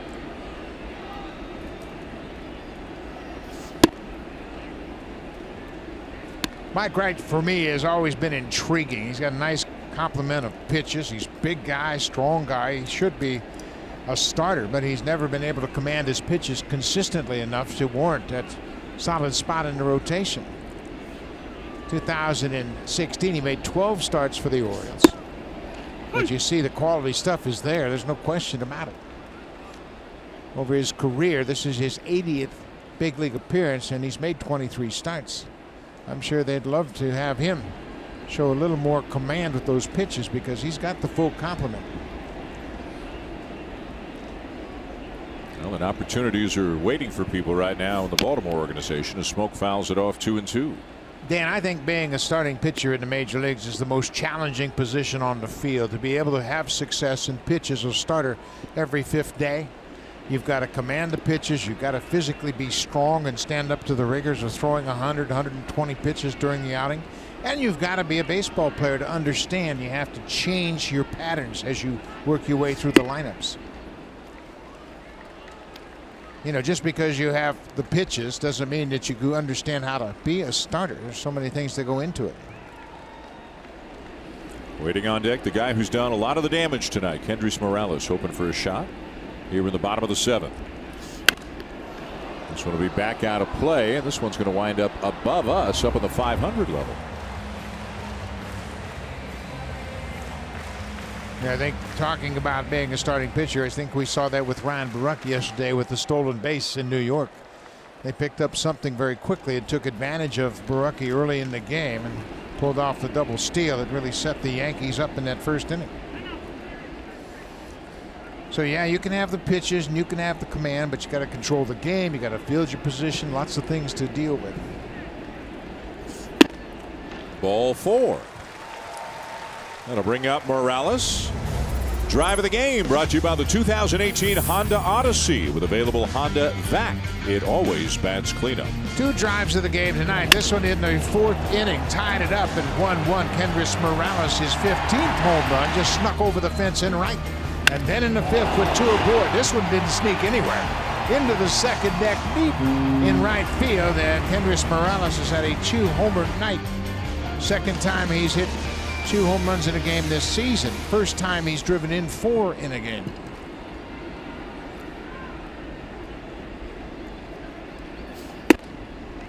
Up high, ball 1 from right. Morales has had 14 4-RBI games in his career. His career high is 7 RBIs. But he's been an RBI machine throughout the course of his career. 2 down. Smoak at first. Oh, he had a pretty good cut as Wright challenged him with a fastball. Got it by him. Kendricks has had 6 5 RBI games and 4 6 RBI games. Big numbers. A solo homer in the 4th, a 3-run homer in the 5th.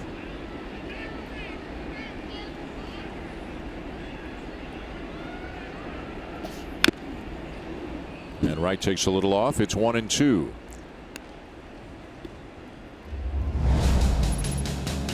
Take another look at this second home run, and it came off the bat 109 miles an hour and then goes 437 feet deep into that second deck beyond the Orioles bullpen in right.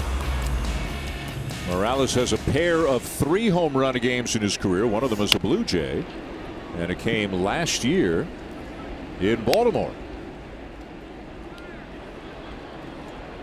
Petrichka and Clippard, 2 righties up together.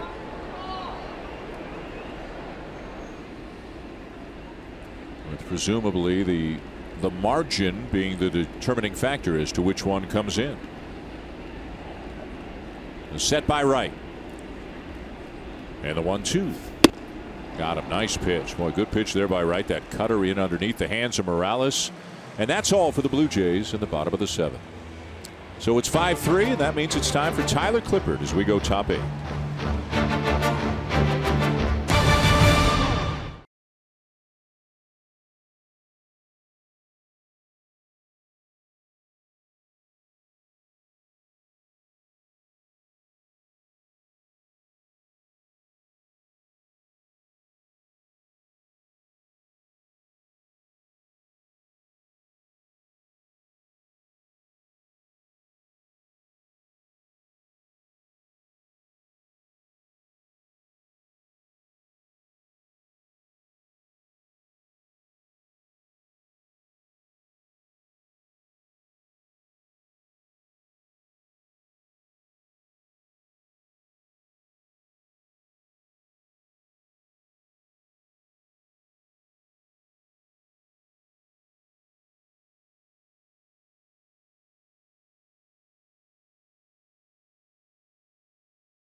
Friday Fan Festivals are presented by Bacardi. The next one is Friday. 2 events in one night. You can join pregame for a live performance from the Trues. The patio opens at 4:30. Weather permitting. BlueJays.com for tickets when the Phillies come to town for Friday Fan Festivals presented by Bacardi. And Mr. Schulman, this is my obligation to let you know the Trues are from Antigonish, Nova Scotia. Oh. Nova Scotians are incredibly proud of being Nova Scotians, as they should be.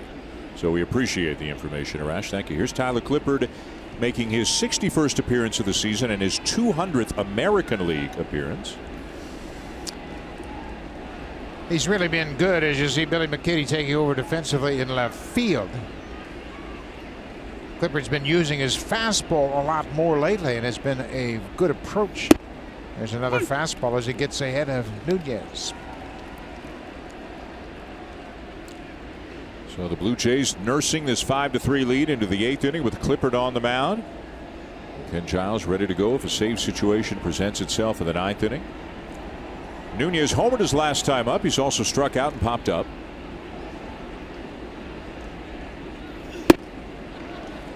And you can see Nunez how late and awkward that swing was, almost as if he were sitting splitter or changeup. Yeah, that's the way hitters have reacted lately against Tyler Clippard, as Pete Walker and Dane Johnson went to Clippard and said, you know what, let's try to use your fastball a little bit more. Everybody knows he's got that great changeup, but he has really caught the hitters off guard lately by using that fastball. But look where he's locating it too. That's a big key to his success. And a swing and a miss. Struck him out on 3 pitches. Yeah, it's so difficult for hitters to change a pattern they've become used to, and for years Tyler Clippard was change up, occasional splitter. He throws 3 fastballs and gets the strikeout of Nunez here to start the 8th inning. It's all about location and the element of surprise. Everybody thinks they're going to get that changeup and maybe the splitter from Tyler Clippard, but he's really used his fastball very effectively lately. One down, and the batter is Tim Beckham, who's 1 for 3, had a base hit back in the 2nd. Off speed there from Clippard with the changeup, and he misses low, ball 1. Pete Walker always talking about improving his pitchers no matter what happens. You see something that is a red flag for him, whether there's too many hits or they're hitting particular pitches, he'll make the adjustments, and oftentimes it's right on the money. Nice little tune-up for Clippard. Coming into this game, in his last 6 games, he's pitched 5 1/3 and allowed no runs on 3 hits. He hasn't walked a batter and struck out 6. I guess another guy who conceivably could find himself getting traded by the end of August. Again, waivers come into play in August, as this is a towering fly ball to left field. Does McKinney have room? Yes, he does. On the track, 2 down. That's got to be a little bit of deja vu for Billy McKinney. When he was playing with the Yankees in the first series of the season, he went right up against that scoreboard trying to track down a Josh Donaldson double and crashed into the fence, hurt his shoulder. It went on the DL. This is the first time he has played in this ballpark since, and it was kind of funny. He got the first ball right up against that scoreboard and left. Made his major league debut here back in March, playing for the Yankees in left field. So 2 down for Clippard is Craig Gentry. Michael Gibbons is up in the Baltimore bullpen, a guy the Blue Jays have seen a lot of over the last few years, and a guy who can bring it.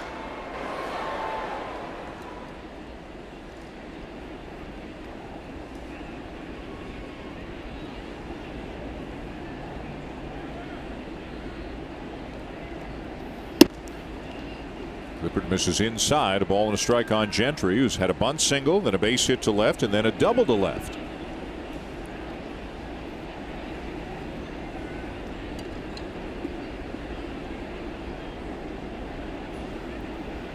Infield back, outfield straight away for Gentry, who shows bunt again, and he bunted through it.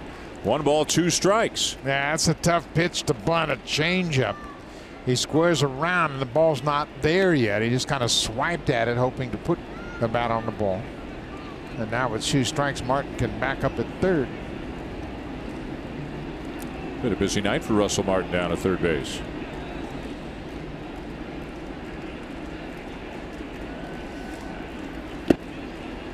Curveball there looked like from Clippard, and misses low. 2 balls, 2 strikes.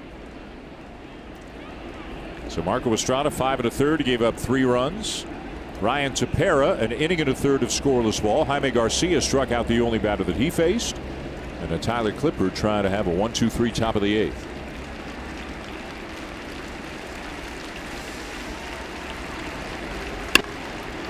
Fly ball to left field. McKinney back again. And again has room.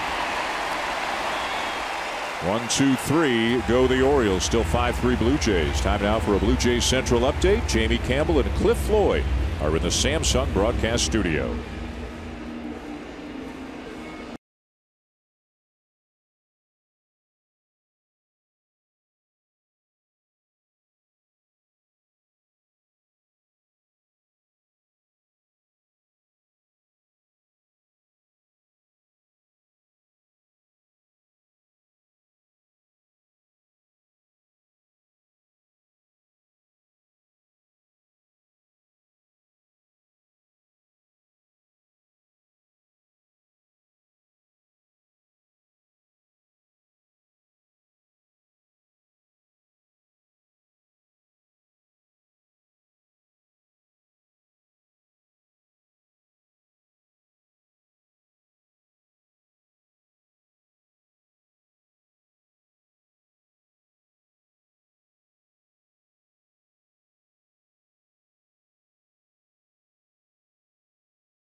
Jays Baseball Partnership, and it may not be reproduced or retransmitted in any form, and the accounts and descriptions of this game may not be disseminated without the express written consent of Rogers Blue Jays Baseball Partnership.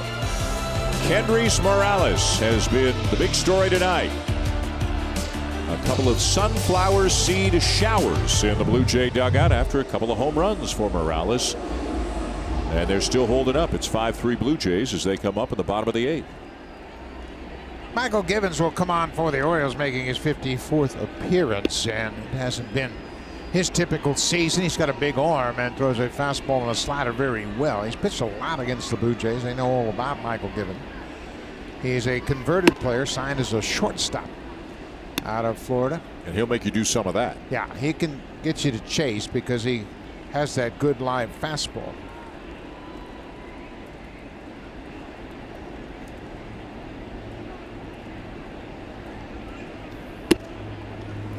Givens, as we mentioned, was a shortstop initially and just didn't hit enough, and they moved him to the mound in the spring of 2014, and all of a sudden he worked his way into the bullpen and has been a very good reliever for the Orioles. He was part of that great bullpen they've had the last several years. Back into the bullpen, including Darren O'Day, Brad Brock, and of course the closer Zach Britton. You know, tough for them to trade all those relievers, although it made perfect sense for them to trade them. But, you know, now you've got a lot of turnover and it's tough to win games. And if you get a lead and you're the Orioles, boy, you'd hate to give it away because you don't have that bullpen. It can be demoralizing for the whole group when you can't hang on to the lead. But you got to get what you can get for those guys whose contracts were expiring in 2 of the 3 cases anyway. Yeah, and we mentioned the fact that the Orioles in return got 15 players. Yeah. So they have really restocked their minor league system. I think the Blue Jays wound up with pretty close to that with the trades that they made.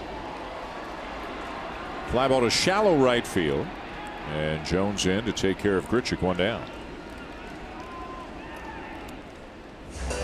And in the bullpen, it'll be Ken Giles warming up and ready to come into the 9th inning. Looks like he is settling into his new team. Yeah, and obviously he appreciates the opportunity to come over here and close. And when the Blue Jays picked him up, he was in the minors with the Astros. Had a 34 save season a couple years ago, but he had fallen out of favor in Houston.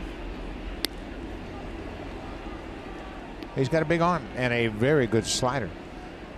He did not pitch at all in the Yankee series, so he'll make his first appearance in 5 days here tonight.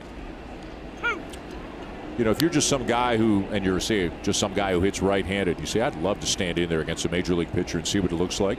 This wouldn't be the guy. He comes from Laredo, yeah. And it's a nasty breaking ball he has.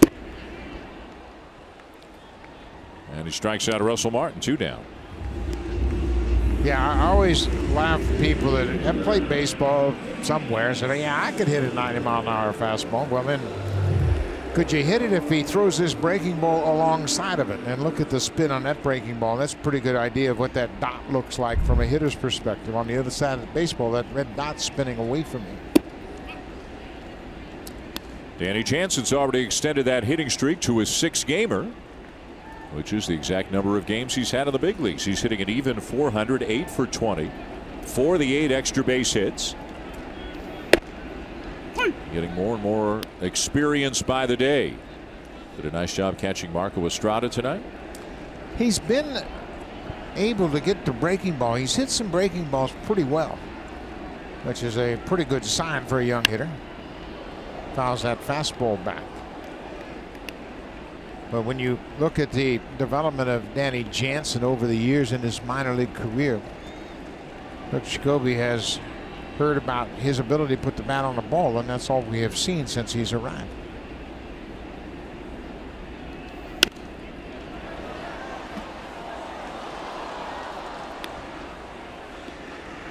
Danny playing in his 6th game. You expect to see him catch 4 or 5 days a week the rest of the season? I think so. I think that the telling number for me is he has just 3 strikeouts. That's a breaking ball that stayed on the inside part of the plate, and he's able to get the bat on the ball.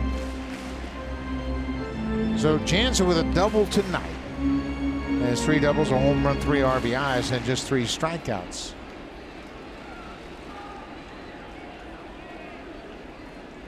Again, the 1-2.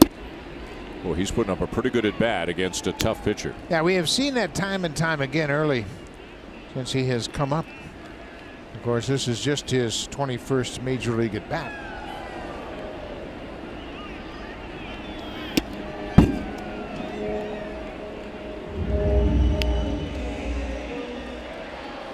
Waiting on deck, Aledmus Diaz if Jansen can get aboard. Blue Jays 5 and the Orioles 3 as the Jays bat here in the bottom of the 8th. And the 3-2 to Danny Jansen. A tricky short hop for the first baseman Trey Mancini. He's up to the task, and that's all for the Jays. End of 8, 5-3 Blue Jays. We go to the 9th with Ken Giles getting ready to come in.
Jays on Sportsnet. Presented by Honda at the Model Clearout event. The real victory lap is the drive home.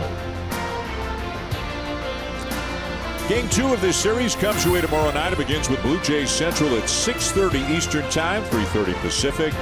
And then first pitch shortly after 7 o'clock from Rogers Center. Dylan Bundy for the Orioles and Sam Gaviglio for the Blue Jays. Ken Giles for the Blue Jays here with the 9, trying to protect a 2-run lead. Giles has been good in save situations, as you can see, 15 for 15, but his ERA is inflated, and most of that damage has come in non-save situations. So Giles is on here to try to close things out. First batter is Caleb Joseph, the number 9 hitter in the Orioles lineup. First pitch swinging, drills the ball to center field, but a right at Pilar, and 1 pitch, 1 out. Giles has got a good fastball, and he's not too concerned that he doesn't have great command of that fastball. It's 97, and he said, because I throw so hard and have late movement, that'll get him to chase that slider. It's kind of an unusual slider. He throws it just like his fastball, but he gets his hand over the top of it and pulls down straight on it, and it has a tendency to break straight down. 1 down, top of the order, Cedric Mullins 0 for 3 with a walk. They're creeping in on the corners because Mullins every now and again get a speedster, and they're just getting a book on him in the big leagues, but the book from his minor league days is he can drop a bunt down and he can beat a ball out on the ground with his speed. If you're a guy like Mullins, you're just trying to get on any way you can to get that tying run to the plate. Yeah, they got some big bats behind him, and his job right now is to get on base.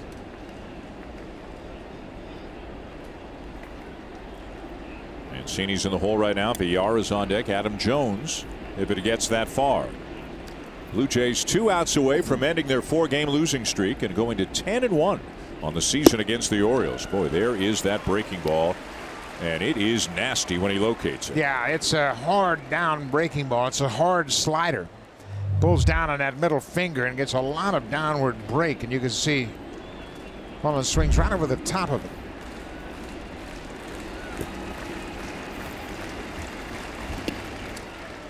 Spiked that one, 2-2.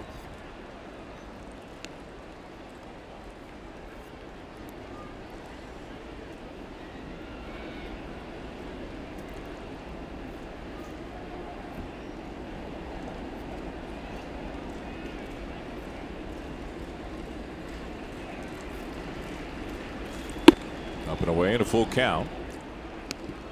And as they say, Buck, you got to make them earn it right here. Can't put them on. Yeah, you can't put them on as you would bring the tying run to the plate in Jonathan Villar. And Jonathan's got some pop.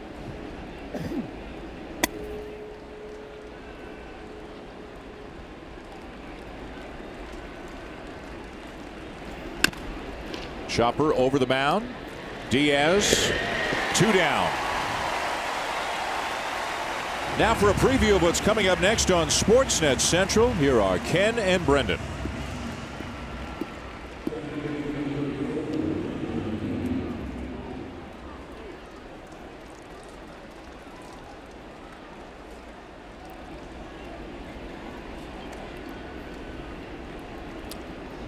All right, guys, thank you. Looking forward to that. I think anything they can do to make Kawhi Leonard feel more comfortable will get a big thumbs up from Raptors fans.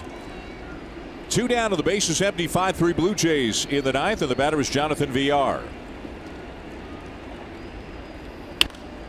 And that's sent foul over the third base dugout, about 15 rows back in the seats. Yeah, that slider is 85 miles an hour, and it looks like a fastball. Villar was able to get the barrel on it, but fouled it off.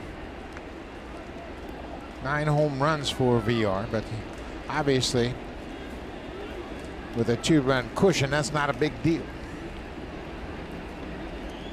0-1 upstairs with a fastball.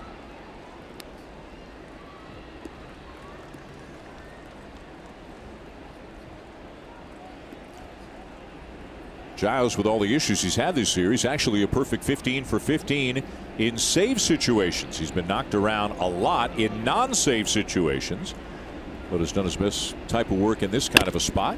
And he gets another ground ball. Diaz has it, and the Blue Jays will win it. 3 up, 3 down. Another save for Giles, his 4th in as many appearances with his new ball club, and the Blue Jays take the opener 5-3. They improved to 10-1 against the Orioles, and tonight it was Kendrys Morales. A couple of home runs. He drove in 4, and Morales had 2 big swings of the bat. Kevin Pillar with a couple of doubles and an RBI. Good offensive production, middle of the order, doing a job. Pillar was hitting in the 2 spot, Morales in the cleanup spot, and the Blue Jays win the opener of this 3-game series. They snapped that 4-game losing streak, and they up their record to 56-69 on the season. Time now for Sportsnet Central. Again, right back to the studio. Here are Ken and Brendan.